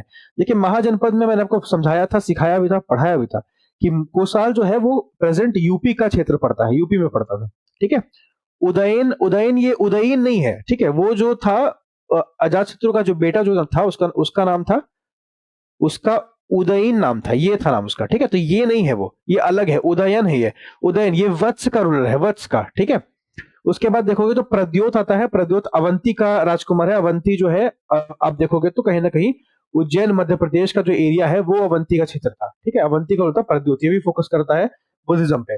अशोक आते हैं, ये तो आपको पता ही है, अशोक जो है बुद्धिज्म को फॉलो करते हैं। इनका कलिंग वॉर हम पढ़ेंगे आगे जाके। ठीक है, फिर दशरथ आते हैं जो कि मौर्य के रूलर थे, दशरथ भी। ठीक है सॉरी।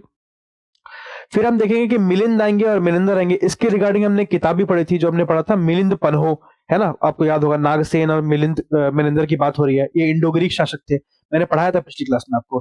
कनिष्क हमने पढ़ा था, ठीक है, कुषाण के रूलर थे ये। हर्षवर्धन हमने पढ़ा है, हर्षवर्धन वर्धमान डायनेस्टी के रूलर थे। अब इनके बारे में ध्यान रखिएगा कि क्या होता है कि इनका जो आगमन होगा वो अराउंड 6th सेंचुरी एडी होगा, है ना। 6ठी शताब्दी में आते हैं, बहुत बाद में, मतलब गुप्ता के बाद वर्धान आते हैं। गुप्ता के बाद एक गैप रहता है, उस गैप के बाद वर्धान आते हैं। तो वर्धान में हर्षवर्धन बहुत पॉपुलर है। ठीक है, और फिर गोपाल, धर्मपाल, रामपाल जो कि पाला के रूलर हैं, ये आपको पता ही है। ठीक है, इतना समझ में आ रहा है? आगे बढ़े, चलो। अब यहाँ पे ऐसा और कुछ पढ़ने लायक है नहीं, अब आते हैं एग्जाम दृष्टि पे। अब देखो कुछ कुछ यहाँ पे इंपॉर्टेंट जो क्वेश्चंस है वो मैंने थोड़े लिए हुए हैं, आप देखोगे तो the followers of Buddhism way divided into two classes. देखो, मॉन्क, नन, वर्शिपर्स, फीमेल और फीमेल वर्शिपर, मतलब क्या है, देखो सिंपल सा बात है। अगर आपसे पूछेगा नन कौन होता है, आपने मूवी भी देखी होगी कॉन्जरिंग, है ना, हॉरर मूवी है कॉन्जरिंग, तो कॉन्जरिंग में नन्स देखते हैं। नन्स क्या होती है? नन्स का मतलब होता है फीमेल वर्शिपर, ठीक है, नन्स का मतलब, और मॉन्क्स का मतलब होता है मेल वर्शिपर्स, बस इतना ध्यान रखिएगा, ठीक है। तो बुद्धिज्म में दोनों क्लासेस हुआ करती थी। नोन एज, देखो लाइट ऑफ एशिया किसको बोलते हैं? ये गौतम बुद्ध को बोलते हैं लाइट ऑफ एशिया। ये क्वेश्चन एसएससी ने पूछा हुआ है, ठीक है। Author of a poetry called light of Asia, ये किसने लिखी है? ये भी क्वेश्चन एसएससी ने पूछा हुआ है, ठीक है। तो जहां मैं स्टार करूंगा समझिएगा कि एसएससी ने पूछा हुआ है, ठीक है। और जिसको मैं जिस क्वेश्चन को सर्कल कर दूंगा उसको समझिएगा कि स्टेट पीसेस ने पूछा हुआ है, ठीक है। तो ये एसएससी का क्वेश्चन है, एडविन आर्नोल्ड ने लिखी है light of Asia. Literal meaning हीन यान का क्या होता है? डिफिशिएंट व्हीकल, ठीक है। ये दोनों एग्जाम से पूछा हुआ है, ओके। लिटरल मीनिंग महायान का क्या होता है? Great vehicle. मैं आपको पढ़ा दिया दोनों में डिफरेंस क्या है ना। हीनयान कैसा था? हीनयान ने हमने ये पढ़ा था कि वो ऑर्थोडॉक्स है, मतलब वो बुद्ध की जो बातें हैं उसको बिल्कुल स्ट्रेट फॉरवर्ड फॉलो करता है। महायान ऐसा नहीं करता, महायान बुद्ध को एक भगवान के फॉर्म में देखता है, ये हमने पढ़ा था, ये डिफरेंस है बेसिक, है ना। उसके बाद देखोगे तो Buddha used to say about his sect, अपने सेक्ट के बारे में बुद्ध क्या कहते हैं? वो बोलते हैं मिडिल पाथ या मध्यम प्रतिपदा चुनने को, है ना। बहुत ज्यादा लाइफ एक्सट्रीम लाइफ भी नहीं करनी है, बहुत ज्यादा एक्सट्रीमिज्म में नहीं जीना है, और बहुत ज्यादा इजी लाइफ को भी नहीं लेना है, मिडिल पाथ को चूज करना है, ये बुद्ध ने बोला था। अब ये मैं बार बार इस वर्ड पे फोकस कर रहा हूं क्योंकि जैनिज्म पढ़ेंगे तो हम देखेंगे कि जैन इस बारे में क्या कहते हैं, तो वहां पे भी थोड़ा सा हमें ध्यान देना पड़ेगा, ठीक है। जैन का कंग्रेगेशन फर्स्ट प्रेसिडेंट कौन था? सुधर्मन, ठीक है। इसमें कुछ जैनिज्म के क्वेश्चन है जो हम आगे देखेंगे, ठीक है, मैं बताऊंगा इसको आपको। और हाँ, ये देखो फर्स्ट रेन शेल्टर बुद्ध के द्वारा कहां बनाया गया था? पहला रेन शेल्टर कहां बनाया गया था? तो ये आपका सारनाथ में।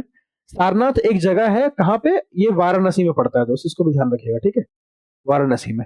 सांची नाम का एक और जगह है जहां पे स्तूप है, सांची का स्तूप, ये एमपी में पड़ता है, दोनों अलग अलग जगह है मध्य प्रदेश में, ठीक है। तो सारनाथ वाराणसी में पड़ता है। बुद्ध के रिगार्डिंग यूपी में एक और जगह है जिसको हम बोलते हैं कुशीनगर, वो भी ध्यान रखिएगा, ठीक है, कुशीनगर, ये भी बुद्ध के रिगार्डिंग एक और जगह है। और ऑर्डिनेशन टू नगर वधु अम्बपाली और अम्रपाली, ये वैशाली में हुआ था। ये छोड़, इतना कोई इंपॉर्टेंट क्वेश्चन नहीं है। Most of the rain shelter Buddha के जितने भी रेन शेल्टर है वो कहां पे? श्रावस्ती में। श्रावस्ती भी कहां पे है? ये जगह भी आपकी यूपी में पड़ती है। तो मैपिंग के रिगार्डिंग मैं आपको लोकेशन भी बताता जा रहा हूं ताकि अगर आपको भारत का मैप याद है तो एटलीस्ट आप मार्क कर सकेंगे कि कहां पे मैपिंग है, ठीक है। और मैप से क्या होगा, दिमाग में ये चीजें बैठ जाती है कि इस जगह पे ही बुद्धिज्म ज्यादा प्रचलित था, है ना। अभी मैं पूछ दूंगा आपसे कि उड़ीसा में बुद्धिज्म प्रचलित था क्या, तो आप बोलोगे नहीं था, है ना। उड़ीसा में कैसे होगा? उड़ीसा में अभी हमने पढ़ा ही नहीं है, लेकिन उड़ीसा में भी एक राजा आएंगे जो वहां पे उसको फेमस करेंगे, उसके बारे में हम पढ़ेंगे आगे, ठीक है। Last rain shelter of Buddha, सबसे आखिरी जो रेन शेल्टर था बुद्ध का वो कौन सा है? तो वो देखोगे तो वेलुवा ग्राम विहारा है, कहां पे? वैशाली में पड़ता है, ठीक है। तो ऑर्डिनेशन टू रॉबर अंगुलिमल, ये श्रावस्ती में। इसे भी इंपॉर्टेंट क्वेश्चन नहीं है, जो मैंने बता दिया कि पूछा हुआ क्वेश्चन है वही आप पढ़ेंगे। ये सब मुझे मिल गए क्वेश्चन तो मैंने आपको बता दिया, ठीक है। एनलाइटनमेंट जो है वो पीपल ट्री के अंदर मिला था, इनको ध्यान नहीं होगा क्या बोला गया था, इसको निर्वाणा बोला गया था, है ना, निर्वाणा। क्लियर है? चलिए आगे बढ़ते हैं। अब हम आते हैं जैनिज्म पे, यहां से हम जैनिज्म शुरू करेंगे। सो जैनिज्म की शुरुआत अगर हम बात करते हैं तो लॉर्ड महावीर करते हैं, है ना। अब इसमें देखो जो भी इंपॉर्टेंट बातें जैनिज्म से रिलेटेड है वो मैं बताऊंगा, और उसके साथ साथ आई विल ट्राई कि मैं आपको ये भी एक्सप्लेन करूं कि जैनिज्म और बुद्धिज्म जिनकी शुरुआत सेम ही समय पे हुई है, 6th सेंचुरी बीसी में हुई है, लेकिन इनमें डिफरेंस क्या था, है ना। ऐसा क्यों हो रहा है कि एक तरफ ब्राह्मणिज्म जो है वो रूल कर रहा है, एक तरफ जैनिज्म जो है वो भी रूल कर रहा है, और एक तरफ बुद्धिज्म जो है वो भी रूल कर रहा है। और ऐसा क्यों हो रहा है कि लोग डिवाइड हो रहे हैं तीनों में? मतलब जैसे मैंने आपको बताया ना स्टार्टिंग के क्लास में कि ब्राह्मणिज्म से प्रॉब्लम थी। अगर ब्राह्मणिज्म से प्रॉब्लम है तो बुद्धिज्म में जाना चाहिए ना, जैनिज्म में क्यों जा रहे हैं फिर? और अगर जैनिज्म में जा रहे हैं तो बुद्धिज्म में क्यों जा रहे हैं? क्या डिफरेंस था दोनों में? ये बहुत इंपॉर्टेंट है कि कुछ लोगों ने इसको चुना, कुछ लोगों ने इसको चुना, ऐसा क्यों हो रहा है, ठीक है। ये बातें हम समझेंगे। देखिए ध्यान रखिएगा कि जैसे बुद्धिज्म पढ़ते हैं ना उससे थोड़ा सा डिफरेंट है जैनिज्म। जैनिज्म हम बोलते हैं कि महावीर ने मतलब जैनिज्म की शुरुआत की, बट एक्चुअली में देखेंगे तो जैनिज्म के 24 तीर्थंकर थे। अब ये 24 तीर्थंकरों का मतलब ये है कि यहाँ पे 24 टीचर हुआ करते थे, ठीक है, 24 टीचर हुआ करते थे। इसमें से जो 24th टीचर है उनकी पिक्चर अभी आप सामने देख रहे हो, जो कि लॉर्ड वर्धमान महावीर है, ठीक है। तो ये है। उसके बाद आप देखोगे तो जो पहले तीर्थंकर थे, तो फर्स्ट तीर्थंकर थे, उनका नाम था ऋषभदेव, ठीक है, ऋषभदेव आदिनाथ, और लास्ट जो है वो महावीर है। इनमें आपको 2-3 का नाम पूछता है, ठीक है। एक तो आपको ऋषभदेव पूछ लेगा फर्स्ट तीर्थंकर कौन थे, एक आपको पूछ लेगा 24th कौन थे, एक आपसे पूछता है कि 23rd बता दो, तो ये हमारे पार्श्वनाथ जी हैं, ठीक है, पार्श्वनाथ जी, इनका जन्म वाराणसी में हुआ था, इनके बारे में एक पूछ लेता है, ठीक है, ये सब ध्यान रखिएगा। उसके बाद आप देखोगे तो अब किसी भी चीज के बारे में हम पढ़ते हैं तो हमें पता होना चाहिए कि उसका सोर्स क्या है। तो देखोगे तो विष्णु पुराण जो है, विष्णु पुराण और भगवत पुराण, 2 पुराण है जो ऋषभ को as incarnation of Narayan describe करते हैं, है ना। क्या मैं बोल रहा हूं, ध्यान से समझो। ऋषभ देव जो है उनको विष्णु पुराण और भगवत पुराण क्या बोलते हैं कि ये नारायण के इनकारनेशन है, यानी नारायण मतलब लॉर्ड विष्णु, ठीक है। ये कौन है? नारायण, लॉर्ड विष्णु, ये विष्णु के अवतार थे ऋषभ। ऐसा कौन बोल रहा है? ऐसा मैं नहीं बोल रहा हूं, ऐसा विष्णु पुराण और भागवत पुराण बोलते हैं, ठीक है। अब ध्यान दीजिएगा कि 2 जैन तीर्थंकर, एक ऋषभ और एक अरिष्टानेमी, ओके, इनका नाम ऋग्वेद में मिलता है, ठीक है। इनका नाम कहां मिलता है? ऋग्वेद में मिलता है। तो ध्यान रखिएगा, एक अरिष्टानेमी नाम भी आपको पता होना चाहिए, ठीक है। इतना जैनिज्म के बारे में स्टार्टिंग में आपको इंफॉर्मेशन होना चाहिए। आगे आते हैं, देखिए। अब अगर हम बात करें तो हमें इंफॉर्मेशन, हिस्टोरिकल प्रूफ जो है वो पारसनाथ और जो लॉर्ड महावीर है उनका भी मिलता है ना। पारसनाथ के बारे में इंफॉर्मेशन ज्यादा आपको जानने की जरूरत है नहीं, बस इतना जान लीजिए कि इनका जन्म कहाँ हुआ था। इनका जन्म बनारस में हुआ था, जो प्रेजेंट डे वाराणसी है। एक बात ये ध्यान रखिएगा। इसके बाद इनका एक पारसनाथ हिल है जो कि गिरिडीह में पड़ता है, जहां से मैं बिलोंग करता हूं, तो ये वहां पे है, ठीक है। उसके बाद आप देखोगे तो अब यहाँ पे क्या है ना कि चतुर्थी मतलब इनकी टीचिंग्स थी। पारसनाथ ने क्या किया था, जो हमारे 23rd तीर्थंकर हैं, इन्होंने 4 टीचिंग दी थी। 4 टीचिंग में आप देखोगे तो एक है हमारा अहिंसा। अहिंसा आपको पता है, गांधी जी की टीचिंग। एक बात हमेशा ध्यान रखिएगा, गांधी जी जो बोलते हैं कि अहिंसा परमो धर्मा, ठीक है, अहिंसा की बातें करते हैं, सत्य की बातें करते हैं, ये एक्चुअली में जैनिज्म बुद्धिज्म से ही इंस्पायर्ड थे। ये जो आइडियोलॉजी है ये पहली बार जैनिज्म बुद्धिज्म से ही आएगी, अहिंसा की और सत्य की, ठीक है। ये बातें पहले जैनिज्म बुद्धिज्म ही करते हैं, और यहीं से एक आइडिया जो है वो आगे फ्लो करेगा, और फिर बाकी लोग इससे इंस्पायर होकर इसको फॉलो करेंगे, जैसे गांधी जी करते थे, ठीक है। तो अहिंसा आ गया। उसके बाद देखोगे तो दूसरा जो टीचिंग है वो है सत्य, कि हमेशा हमेशा सत्य बोलना चाहिए, नॉट लाइंग, ठीक है, नॉन लाइंग। उसके बाद आप देखोगे तो आएगा अस्तेय। अब कंफ्यूजन होता है अस्तेय और सत्य में, ठीक है। अस्तेय का मतलब होता है नॉन स्टीलिंग, यानी कंसंट्रेशन ऑफ वेल्थ नहीं करना है, पैसे चुरा चुरा के ब्लैक मनी कलेक्शन नहीं करना है, पैसे चुरा के अपने पास नहीं रखने हैं, ठीक है, बहुत सारा पैसा इकट्ठा नहीं करना है, ये सब का मतलब होता है अस्तेय, ठीक है। उसके बाद आता है अपारिग्रह। अपारिग्रह का मतलब होता है नॉन पोसेशन। पोसेशन मतलब किसी चीज को लेके ऐसे नहीं करना कि ये मेरी चीज है ना। पोसेशन जो है उसको त्यागना पड़ेगा, ठीक है, नॉन पोसेशन। तो ये 4 मतलब होते हैं, 4 चीजें हैं जो आपको ध्यान रखनी है, अहिंसा, सत्य, अस्तेय और अपारिग्रह, है ना। अब ये है चतुर्थी, ठीक है। लेकिन इसके साथ साथ इसमें लास्ट में एक और जुड़ता है जिसको हम बोलते हैं ब्रह्मचर्य। ब्रह्मचर्य ये जो लास्ट वाला ब्रह्मचर्य है ये लॉर्ड महावीर जोड़ते हैं, ठीक है। ये 4 आप देखोगे, ये जो हमारे 4 है, ये 4 के 4 पारसनाथ के द्वारा आते हैं, ठीक है। लेकिन ये जो लास्ट वाला होता है ये महावीर ऐड करते हैं इसमें। तो ये 5 एक्चुअली में देखोगे तो जैनिज्म में 5 आपको यहाँ पे टीचिंग्स दिखेगी मेनली, है ना। ये बात ध्यान रखिएगा, ठीक है। अब महावीर की लाइफ के बारे में अगर थोड़ा बहुत जानने की कोशिश करें हम, तो आप समझोगे कि महावीर जो है उनका जन्म 540 बीसी में हुआ था, कुंदग्राम में, वैशाली के पास, जो कि बिहार में पड़ता है। इनका जन्म ही बिहार में हुआ था, है ना। हमने पढ़ा था कि जो हमारे बुद्ध जी थे, गौतम बुद्ध थे, उनका जन्म नेपाल में हो रहा था, लेकिन इनका जन्म ही बिहार में हो रहा है ना। इनके जो फादर है सिद्धार्थ है, जो हेड थे जनत्रिक क्षत्रिय क्लैन के, ठीक है, और under Vajji of Vaishali, and इनकी माता का नाम क्या था? त्रिशला। तो पिता का नाम सिद्धार्थ था और माता का नाम त्रिशला था, ठीक है। एक बात और ध्यान रखिएगा कि लॉर्ड बुद्ध, जो बुद्ध थे, गौतम बुद्ध थे, लॉर्ड बुद्ध नहीं बोलते हैं उनको, गौतम बुद्ध बोलते हैं। गौतम बुद्ध जो थे उनके बचपन का नाम सिद्धार्थ था। यहाँ पे इनके महावीर के पिता का नाम सिद्धार्थ है, इसलिए थोड़ा नाम ना बहुत कंफ्यूजिंग सा हो जाता है कभी कभी। तो थोड़ा सा आप ना इसको 2-3 बार वीडियो को देखिएगा तो समझ में भी आएगा क्लास को, ठीक है। इनकी सिस्टर थी चेतक, चेतक मतलब जो राजकुमार थे, चेतक जो राजकुमार थे उनकी बहन थी इनकी सिस्टर, मतलब सॉरी इनकी माता त्रिशला।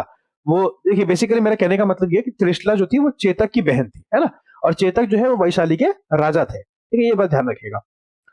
अब उसके बाद हम बात करते हैं तो महावीर जो है उनकी शादी यशोदा से हुई थी, ठीक है, daughter of Samaravira king, not important, ठीक है, बस याद रखिएगा कि इनकी वाइफ का नाम क्या था, यशोदा था, ओके। और उसके बाद इनकी एक बेटी थी जिसका नाम था प्रियदर्शिनी, और बेटी का हस्बैंड जमाली था, है ना, जमाली, जमाली कौन था, बेटी का हस्बैंड था, ठीक है। ये बातें आपको नाम बस ध्यान रखिएगा, कौन क्या था, कैरेक्टर आपको पता होना चाहिए, है ना, क्लियर है। चलिए उसके बाद हम बात करते हैं कि 30 एज में जब उनका एज कितना हो गया था, 30 साल की उम्र हो गई थी, तब उन्होंने ओके उनके फादर की डेथ हो गई और उन्होंने फैमिली को छोड़ दिया, मतलब त्याग कर दिया फैमिली का, ठीक है। और इनके साथ मकाली गोशाला जो है उनके साथ चले थे, but later due to some differences Goshala ने इनको छोड़ दिया और आजीविका सेट बना लिया। कहने का मतलब ये है, मैं जो बोल रहा हूं उसको ध्यान समझिएगा, ठीक है। अब मैं आपको एक बार लिख के भी इसको समझा देता हूं ताकि आपको थोड़ा समझ में भी आए और क्लैरिटी रहनी चाहिए दिमाग में कि कैसे कैसे चीजें चल रही हैं, ठीक है। एक सेकंड रुकिएगा, देखिए अब ऐसा हो रहा है यहाँ पे कि 30 साल की उम्र में इन्होंने अपना घर जो है वो त्याग दिया है, और जब ये निकले तो इनके साथ एक और पर्सन निकला था जिसका नाम था मकाली गोसाला। मकाली गोसाला, मकाली गोसाला इनके साथ चलता है, लेकिन बाद में इनके बीच में डिफरेंसेस आते हैं, कुछ कुछ बात नहीं बनती है, तो लास्ट बाद में ये उनको छोड़कर त्याग करके एक अपना ही सेक्ट, अपना ही एक रिलीजन बनाने की कोशिश करता है, इसका नाम था आजीविका, आजीविका सेक्ट, ठीक है, आजीविका सेक्ट, ओके। इसके बारे में भी बात करेंगे, ठीक है। चलिए उसके बाद 42 की एज, 30 साल में इन्होंने घर छोड़ा, 30 साल से लगभग 42 की जब इनकी एज हो जाती है तो साल ट्री के नीचे, ठीक है, साल का पेड़ था, साल के पेड़ के नीचे जंबिका ग्राम में रिवर रिजु पालिका नदी के किनारे इनको कैवल्य प्राप्ति होती है, जो आपसे नहीं पूछता है, ठीक है, जो आपसे नहीं पूछता है, इसमें हम नहीं पूछेगा आपसे कहां पे इनको हुआ था, लेकिन फिर भी ध्यान होना चाहिए कि साल का पेड़ था इनका, है ना, और इनका जो नदी थी वो रिजु पालिका नदी थी, और इनको जो सुप्रीम नॉलेज प्राप्त हुआ उसको कैवल्य बोलते हैं, यहाँ पे उनको निर्वाण नहीं बोलते हैं, ठीक है, ध्यान रखिएगा, ये डिफरेंस है बेसिक, है ना। उसके बाद से जैसे ही उन्हें कैवल्य प्राप्त हुआ, इनको इनके लिए एक शब्द का प्रयोग करने लगे हम लोग, केवलीन। केवलीन का मतलब परफेक्ट लर्न, ऐसा व्यक्ति जिसने बहुत अच्छे से पढ़ा हुआ है, ठीक है, केवलीन बोला जाता है, है ना, केवलीन। फिर जीना बोलने लगा है, जीना के बाद जितेंद्रिय बोलने लगे, जितेंद्रिय का मतलब होता है one who conquered his senses, Jitendra, है ना। फिर आप देखोगे कि बाद में जितेंद्र नाम बहुत फेमस हो जाएगा, है ना। फिर निरीगंथा, निरीगंथा का मतलब होता है फ्री फ्रॉम ऑल बॉन्ड्स, ठीक है। फिर अरहंत, ब्लेस्ड वन। उसके बाद महावीर, द ब्रेव, एंड इस फॉलोअर्स को, इनके फॉलोअर्स को जैन बोला गया, ठीक है। तो जीना, जीना, केवलिन, जितेंद्र, ठीक है, निग्रंथ, इनके बहुत फेमस नाम है, तो अगर कोई एग्जाम में क्वेश्चन पूछता है तो ध्यान रखिएगा ये सब महावीर के लिए यूज होता है, ठीक है। इन्होंने अपना पहला सरमन दिया था पावा में, ठीक है, पावा, पावा बेसिकली जगह है बिहार में, पावा में इन्होंने पहला अपना टीचिंग दिया, सरमन का मतलब टीचिंग होता है, ठीक है। और इनके 11 स्टूडेंट्स थे उस टाइम पे जो सरमन अटेंड कर रहे थे, ओके। बाद में आप देखोगे तो लेटर ही फाउंड इन्होंने जैन संघ बनाया, जैन कम्यून, पावा में एक संघ बनाया, जैन संघ, जैन मतलब संघ का मतलब क्या होता है, ग्रुपिंग, एक जैन ग्रुप बनाया। और 72 की एज में 468 बीसी में क्या होता है, पावापुरी में, ओके, बिहार शरीफ के पास, बिहार में इनकी मृत्यु हो जाती है, ओके, ये बात ध्यान रखिएगा। आगे बढ़ते हैं, अब हम बात करेंगे जो मोस्ट इंपॉर्टेंट जैनिज्म का पार्ट है वो है त्रिरत्न ऑफ जैनिज्म, की जैन के 3 रत्न, जिसको हम बोलते हैं KFC, ठीक है। KFC का मतलब है राइट, के का मतलब होता है राइट नॉलेज, ठीक है, F का मतलब होता है राइट फेथ, और C का मतलब होता है राइट कंडक्ट, ठीक है। तो उसको KFC से याद कर लोगे, right knowledge, right faith, right conduct, ठीक है। ये 3 ज्वेल्स है, 3 जेम्स है जैनिज्म के, जो आपको ध्यान रखने पड़ेंगे, KFC, ठीक है। उसके बाद हम बात करते हैं 5 वोज ऑफ जैनिज्म, पंच महाव्रतास बोलते हैं इसको, ठीक है। इसमें मैंने आपको पहले ही बता दिया है, अहिंसा, सत्य, अस्तेय, अपरिग्रह और ब्रह्मचर्य, जो आपको ध्यान रखना है, ठीक है। ये 5 स्टेजेस बोल सकते हैं। उसके बाद हम बात करते हैं तो यहाँ पे आता है टाइप्स ऑफ नॉलेज, ठीक है। देखो टाइप्स ऑफ नॉलेज में कई सारी चीजें लिखी गई है, पर हमें इतना पढ़ने की जरूरत है नहीं, ठीक है, तो इसको हम अभी पूरा रिजेक्ट करते हैं, ओके। उसके बाद यहाँ पे आता है स्यद्वदा, ठीक है, स्यद्वदा। स्यद्वदा के बारे में आपसे क्वेश्चन मेंस पर्सपेक्टिव में पूछा जा सकता है, लेकिन आपको प्रीलिम्स पर्सपेक्टिव से नहीं पूछना चाहिए, फिर भी हम लोग एक बार इसको थोड़ा सा देख लेंगे, ठीक है। स्यद्वदा में क्या होता है, all our judgments are necessary, relative, conditional and limited. According to Syadwada, 7 modes of prediction Saptabhangi Nyayavada are possible, absolute affirmation and absolute negation both are wrong. मतलब कोई भी किसी भी चीज को एब्सोल्यूट करो वो गलत है। अगर आप किसी चीज को बहुत एब्सोल्युटली बोल रहे हो, मतलब एफर्म कर रहे हो, वो भी गलत है। एब्सोल्युटली गलत बोल रहे हो, वो भी गलत है। ठीक है, तो उसको चेक करने का कुछ मतलब एक मोड होना चाहिए। ऑल द जजमेंट, सारे के सारे जजमेंट जो होते हैं वो कंडीशनल होते हैं। कोई भी चीज कंप्लीटली सही या कंप्लीटली गलत नहीं होती। That is what Syadvada means. ठीक है, ध्यान से समझिएगा, कोई भी चीज अपने आप में कंप्लीटली सही या कंप्लीटली गलत नहीं होती है। ठीक है, सैयदवादा को ये क्या बोलते हैं, अनेकांतवाद की थ्योरी। ये बहुत फेमस है। सैयदवादा उतना फेमस नहीं है, लेकिन आप सुनोगे तो आपको समझ में आएगा कि अनेकांतवाद जो शब्द है ये बहुत फेमस है। ठीक है, अनेकांतवाद की थ्योरी, थ्योरी ऑफ, इसको इंग्लिश में हम लोग क्या बोलते हैं, थ्योरी ऑफ प्लुरलिटी या मल्टी साइडनेस। मतलब एक ही चीज के अलग अलग पर्सपेक्टिव हो सकते हैं, अलग अलग साइड हो सकते हैं। जैसे फॉर एग्जांपल एक एग्जांपल लेते हैं कि एक ग्लास है, एक ग्लास में पानी आधा भरा हुआ है, तो इसके दो पर्सपेक्टिव हो सकते हैं। या तो मैं बोलूंगा कि आधा भरा हुआ है, या मैं बोलूंगा कि आधा खाली है।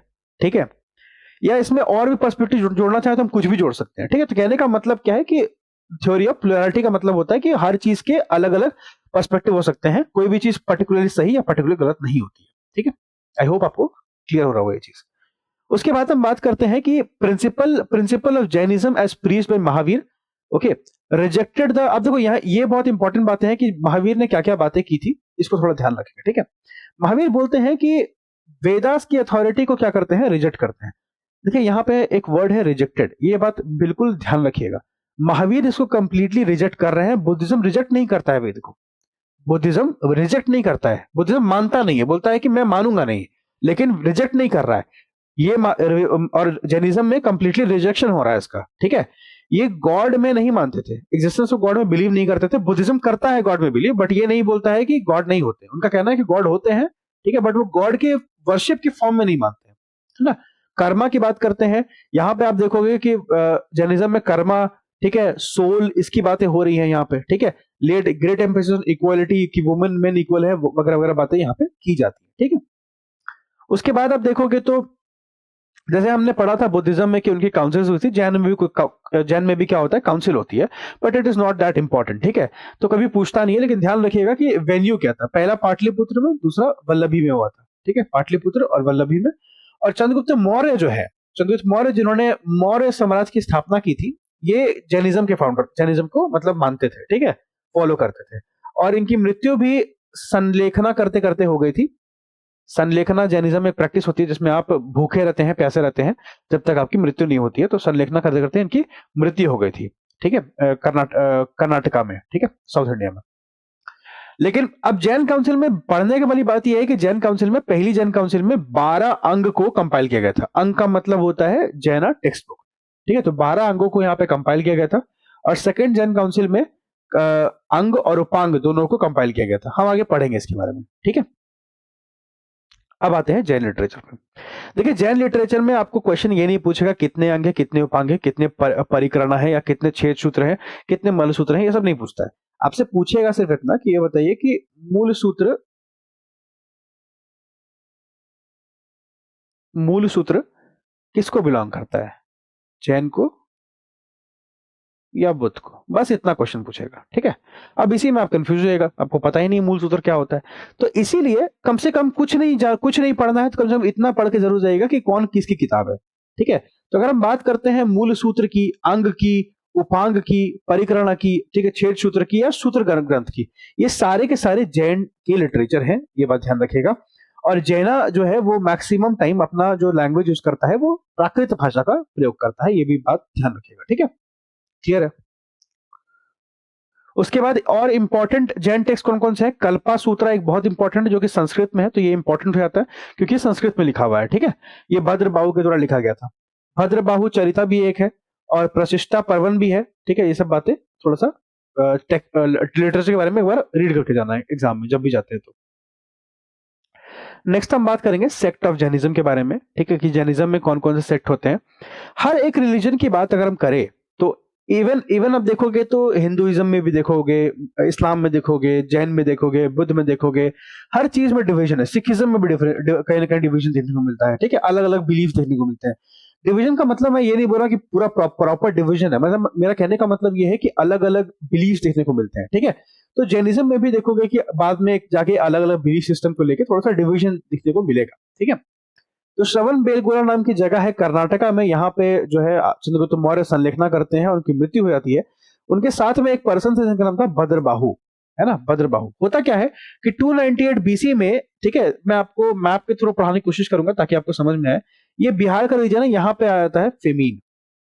फेमीन मतलब होता है कि भूख, मतलब अकाल हो गया खाने का, ठीक है, उसको फेमीन बोलते हैं, ठीक है। तो फेमीन आ गया। अब फेमीन आ गया तो बहुत सारे लोगों ने क्या किया, वो यहाँ से शिफ्ट होके साउथ इंडिया की तरफ मूव करते हैं। इनमें चंद्रगुप्त मौर्य के साथ भद्रबाहु भी थे। भद्रबाहु जो कि एक जैन के मतलब लीडर बोल सकते हैं, या फिर जैन के एक मतलब सपोर्टर बोल सकते हैं, ठीक है। वो उनके साथ वो मूव किए और यहाँ पे कर्नाटका में उन्होंने अपने आप को बढ़ाने की कोशिश की, जो लोग यहाँ से चले थे। और बहुत सारे लोग ऐसे थे जो फेमिन में यही रह गए, ठीक है। तो दो कैटेगरी बन गई, कैटेगरी ए जो निकल गए बिहार से और कर्नाटका की तरफ, और कैटेगरी बी जो लोग वहीं रह गए, ठीक है। तो भद्रबाहु के साथ यहाँ चंद्रगुप्त मौर्य ने संलेखना की, वहां उनकी मृत्यु होती है। फिर वापस से 12 सालों के बाद, ठीक है, आफ्टर 12 ईयर्स, 12 सालों के बाद, 12 सालों के बाद ये लोग अगेन यहां से निकलते हैं और ये बिहार वापस जाते हैं अपने घरों में, ठीक है। लेकिन क्या होता है कि लीडर ऑफ द ग्रुप जो था विच स्टेड एट मगधा, इनका जो ग्रुप का लीडर था, देखो यहाँ पे तो लीडर जो आया था इनके साथ में, इसका नाम था भद्रबाहु, ठीक है। इनके साथ जो आया था इसका नाम था भद्रबाहु। तो मतलब ग्रुप ग्रुप ए का जो लीडर था उसका नाम था भद्रबाहु, और ग्रुप बी का जो लीडर था उसका नाम था स्थूलभद्र, ठीक है, स्थूलभद्र। अब स्थूलभद्र तो वही है अभी भी। 12 साल के बाद, ये जो ग्रीन मैंने मार्क किया है, इसका मतलब है कि 12 साल के बाद, आफ्टर 12 इयर्स, जब ये लोग वापस जाते हैं तो स्थूलभद्र क्या बोलता है, ठीक है। When the Jains, Bhadrabahu and other returned from South India, they held that complete nudity be an essential part of teaching of Mahavir, while the monk in Magadha began to put on white clothes। 12 साल में एक difference आ गया। Difference ये आया कि जो लोग कर्नाटका में थे, श्रवण बेलगोला में थे, यानी भद्रबाहु के अंडर में थे, इन्होंने ये प्रैक्टिस करते थे न्यूडिटी, मतलब कंप्लीट न्यूडिटी, जो कि महावीर की टीचिंग थी, ठीक है, कंप्लीट न्यूडिटी। लेकिन जो लोग स्थूलभद्र के अंदर थे, इन्होंने प्रैक्टिस करने लगा व्हाइट क्लैड। व्हाइट क्लैड का मतलब होता है कि सफेद वस्त्र धारण करने लगे। मैक्सिमम जैन आप जो देखोगे भारत में, अगर बिहार रीजन में देखोगे, तो सारे के सारे सूर्यभद्र के फॉलोअर्स हैं, है ना। तो इस तरह से क्या होता है, श्वेतांबर और दिगंबर में ये डिवीजन हो जाता है। श्वेतांबर उनको बोलते हैं जो श्वेत यानी कि सफेद वस्त्र पहनते हैं, यानी कि स्थूलभद्र के अंदर जो लोग थे उनको श्वेतांबर बोला गया। और दिगंबर उनको बोलते हैं जो भद्रबाहु के अंदर में थे, जो आसमान को ही अपना कपड़ा मानते हैं, है ना। वो स्काई बोलते हैं, स्काई क्लैड, मतलब हमारा जो आसमान है वही हमारा कपड़ा है, ठीक है। स्टार्क नेकेड रहते थे वो भद्रबाहु के अंदर, उनको बोला गया दिगंबर। तो ये आपको पता होना चाहिए, ठीक है, क्लियर है। जैन आर्किटेक्चर की अगर हम थोड़ी बहुत बात करेंगे दोस्त, तो यहाँ पे देखोगे तो हाथी गुम्पा जो है बहुत इंपॉर्टेंट केव है। बाघ गुम्पा बहुत इंपॉर्टेंट है। उदयगिरी और खंडागिरी की केव्स, ये सब उड़ीसा में पड़ता है, तो ये बहुत इंपॉर्टेंट केव्स है, ठीक है। किंग खाड़वेला के अंदर मैंने बताया ना आपको कि इस तरह से अभी क्या होगा कि जैनिज्म बुद्धिज्म थोड़ा उड़ीसा में ही फैलेगा। उड़ीसा में आप देखोगे खाड़वेला जो है वो जैनिज्म को प्रमोट करेंगे, ठीक है। दिलवारा टेम्पल राजस्थान में है, विमलवासी टेम्पल राजस्थान में है, तेजापला टेम्पल माउंट आबू राजस्थान में। तो ये सब राजस्थान के टेम्पल्स है, जो आपको नाम पता होना चाहिए कि कहाँ कहाँ है। अगर मान लो क्वेश्चन में पूछ दिया हाथी गुम्पा कहाँ है, तो आपको तुरंत क्लिक करना चाहिए कि ये कहीं ना कहीं उड़ीसा से बिलोंग करता है, ठीक है। टेम्पल्स, गिरनार जो है वो गुजरात में है, पालीटाना गुजरात में है। जगह देखो बहुत इंपॉर्टेंट है मैपिंग पॉइंट ऑफ व्यू से। अगर आप स्टेट पीसीएस मेंस लिख रहे हो तो कम से कम आपको जगह जो है, लोकेशन आपको बाय हार्ट याद होना चाहिए कि कहाँ से कौन सी जगह के बारे में बात हो रही है। श्रवण बेलगोला बोला जा रहा है तो इसका साफ मतलब है कि हम कर्नाटका की बात कर रहे हैं, ठीक है। अगर मैं फास्ट जा रहा हूँ तो थोड़ा कमेंट में आप लिख दीजिएगा कि फास्ट हो रहा है। एक्चुअली पीपी प्रेजेंटेशन चलाने में बहुत प्रॉब्लम हो रही थी मुझे, तो मैंने इसको पीडीएफ में बना दिया है ताकि दिक्कत ना हो। तो थोड़ा मेरा माइंड फ्रस्ट्रेट था, तो अब मैं ऑलरेडी बहुत लेट हो गया है, तो मैं इसको थोड़ा फास्ट क्लास ले रहा हूँ। लेकिन अगर बहुत फास्ट हो रहा है तो आप कमेंट में एक बार मुझे बता दीजिएगा, नेक्स्ट क्लास में स्लो कर दूंगा, ठीक है। टेम्पल्स में देखोगे तो पावापुरी जहां नाम आएगा समझ लेना बिहार है, राजगीर बिहार में पड़ता है, ठीक है, राजगीर वगैरह। स्टैचू ऑफ गोमतेश्वर या बाहुबली की स्टैचू कहाँ पे, श्रवण बेलगोला में। ये पूछा गया क्वेश्चन है, ठीक है, ये सब पूछा गया है, ये सारे पूछे गए, इसमें ऐसा कोई भी लोकेशन नहीं जो पूछा नहीं गया है। दिलवारा टेम्पल पूछा एसएससी ने, तेजपाल टेम्पल पूछा एसएससी ने, ये हाथी गुम्पा पूछा हुआ है, ठीक है, खंडागिरी पूछा हुआ है, पावापुरी तो पूछता ही है, और बाहुबली की मूर्ति पूछता है, तो ये सब पूछा हुआ क्वेश्चन है, ठीक है। रॉयल पैटर्न की बात करते हैं तो आप देखोगे तो नंदास जो थे, है ना, जिसमें हमने पढ़ा था महापद्मनंद, महापद्मनंद, ठीक है, महापद्मनंद। तो वो लोग जैनिज्म को फॉलो करते हैं। बिंबिसार फॉलो करता है जैनिज्म को, अजात शत्रु फॉलो करता है जैनिज्म को, उदयन फॉलो करता है जैनिज्म को, ठीक है। ये लोग जैनिज्म को फॉलो करते हैं। मतलब पैटर्न पैटर्न मतलब फॉलो नहीं करते एक्चुअली, मैं गलत बोल रहा हूँ, फॉलो नहीं करते। ये लोग क्या करते हैं, पैट्रोनेज प्रोवाइड करते हैं, ठीक है। पैट्रोनेज का मतलब होता है कि आप सपोर्ट कर रहे हैं, तो ये लोग सपोर्ट करते हैं जैनिज्म को, ठीक है। चंद्रगुप्त मौर्य सपोर्ट करते हैं जैनिज्म को, बिंदुसार करता है, बिंदुसार इनका बेटा था, ठीक है, चंद्रगुप्त मौर्य का। और सम्रापति मौर्यन ये भी सपोर्ट करता है। तो इस तरह के कई सारे रूल देखेंगे आप कि आप सपोर्ट करते हैं किसको, जैनिज्म को। जैनिज्म को साउथ इंडिया से भी बहुत सपोर्ट मिलता है। गंगा डायनेस्टी थी साउथ इंडिया में, वो सपोर्ट करेगी, कदम सपोर्ट करेंगे, अमोघ वर्ष राजपूत का डायनेस्टी का जो रूल था सपोर्ट करता है, ठीक है। तो इस तरह के कई सारे साउथ इंडिया के किंगडम भी सपोर्ट करते हैं किसको, जैनिज्म को, ठीक है। अब यहाँ पे आते हैं कि बेसिक डिफरेंस क्या है जैनिज्म और बुद्धिज्म में। ये बहुत इंपॉर्टेंट है लास्ट में पढ़ना कि आखिरकार डिफरेंस क्या है, ठीक है। तो देखोगे तो पहले मैं आपको जैनिज्म बताता हूं। जैनिज्म में आप देखोगे तो यहाँ पे साफ लिखा हुआ है कि ये लोग भैया गॉड में नहीं मानते हैं, है ना। यहाँ पे साफ साफ मेंशन है कि ये लोग गॉड में नहीं मानते हैं जैनिज्म वाले, ठीक है। बुद्धिज्म में देखो क्या होता है, rejects the notion of an omnipotent creator god, है। ये नहीं बोल रहे कि गॉड नहीं है, ये नहीं बोल रहे कि गॉड नहीं है, ठीक है। इनका कहना है कि मतलब गॉड ऐसा कोई, मतलब गॉड का फॉर्म नहीं होता है ना। हमें एक मानना चाहिए कि गॉड होते हैं, बट ऐसा नहीं कि इसका कोई फॉर्म है। उसके बाद जैनिज्म में believe in the existence of soul, ये सोल कर्मा में बिलीव करते हैं, है ना। लेकिन बुद्धिज्म क्या बोलता है, Buddhism reject the concept of permanent और अनचेंजिंग सोल, ठीक है, अनचेंजिंग सेल्फ और सोल, ठीक है। तो ये रिजेक्ट कर रहे हैं। ये अहिंसा पे बिलोंग करते हैं जैनिज्म। जैनिज्म एक्चुअली में देखोगे ना तो जैनिज्म थोड़ा एक्सट्रीम बहुत ज्यादा था। एक रीजन है इसका, जैनिज्म बहुत एक्सट्रीम था, बहुत एक्सट्रीम है। मतलब ये बोलते हैं कि चींटी को भी मत मारो, है ना, चींटी को भी नहीं, मच्छर को भी मत मारो, इवन खेती मत करो, एग्रीकल्चर ही मत करो। एग्रीकल्चर क्यों नहीं करो, क्योंकि एग्रीकल्चर करोगे तो जमीन में जो कीड़े होंगे वो मर जाएंगे अगर आप खेती करोगे तो, ठीक है। तो एग्रीकल्चर मत करो, है ना। तो जैनिज्म बहुत ज्यादा एक्सट्रीम लेवल पे अहिंसा को फॉलो करता है, जो कि सबके लिए पॉसिबल नहीं हो पाया, तो उन्होंने बुद्धिज्म को चूज किया। ये भी एक प्रॉब्लम थी जैनिज्म से, ठीक है। तो यहाँ पे 4 नोबल ट्रूथ आते हैं, 8 फोल्ड पाथ आता है, ठीक है। यहाँ पे कर्मा की बात होती है, फिर यहाँ पे तीर्थंकर की आइडल वर्शिप होती है, और बुद्धिज्म में कोई आइडल वर्शिप नहीं होती है, लेकिन बाद में होने लगेगी, ठीक है। और जैनिज्म जो है वो कास्ट सिस्टम को रिजेक्ट करता है, और बुद्धिज्म भी कास्ट। देखो कास्ट को तो दोनों ही रिजेक्ट करते हैं, कास्ट को कोई नहीं मानता है, कास्ट सिस्टम जो है कोई फोकस नहीं करता, क्योंकि मेजर जो प्रॉब्लम थी ब्राह्मणिज्म में वो कास्ट ही थी। तो ये लोग भी कास्ट को अगर प्रमोट करेंगे या फॉलो करेंगे तो फिर दिक्कत है। तो कास्ट को ये लोग नहीं मानते थे, है ना, दोनों कास्ट को मना करते हैं, ठीक है। तो ये थी आपकी complete class on Jainism and Buddhism. जितना आपके एग्जाम के लिए इंपॉर्टेंट है, चाहे आप स्टेट पीसेस दे रहे हैं, एसएससी दे रहे हैं, या कोई भी वनडे एग्जाम दे रहे हैं, उतना मैंने आपको पढ़ा दिया है। इससे बाहर क्वेश्चन नहीं जाएगा, ठीक है, आई कैन गारंटी दिस। आप प्रीवियस क्वेश्चन उठा लीजिए, आप देख लीजिए, कहीं क्वेश्चन इससे बाहर नहीं जाएगा, ठीक है। तो अगर वीडियो पसंद आई तो do like the video, do share the video, do comment कि कैसा लगा, स्पीड फास्ट है या स्लो है तो लिखिए, अपना फीडबैक जो भी ऑनेस्टी से लिखिए, और सब्सक्राइब कीजिए चैनल को अगर आप नए हैं तो, ठीक है। और सॉरी फॉर द डिले, बहुत डिले हो गया मैं जानता हूँ, actually there was some personal problem, ठीक है, तो इसलिए क्लासेस नहीं आ रही थी, बट अब it will be regular. Okay, thank you so much, have a good day. Next class जो होगी हमारी, हम उसमें पढ़ेंगे मौर्य डायनेस्टी के बारे में, ठीक है। उसमें हम पढ़ेंगे चंद्रगुप्त मौर्य को हम शुरू करेंगे। Thank you, bye.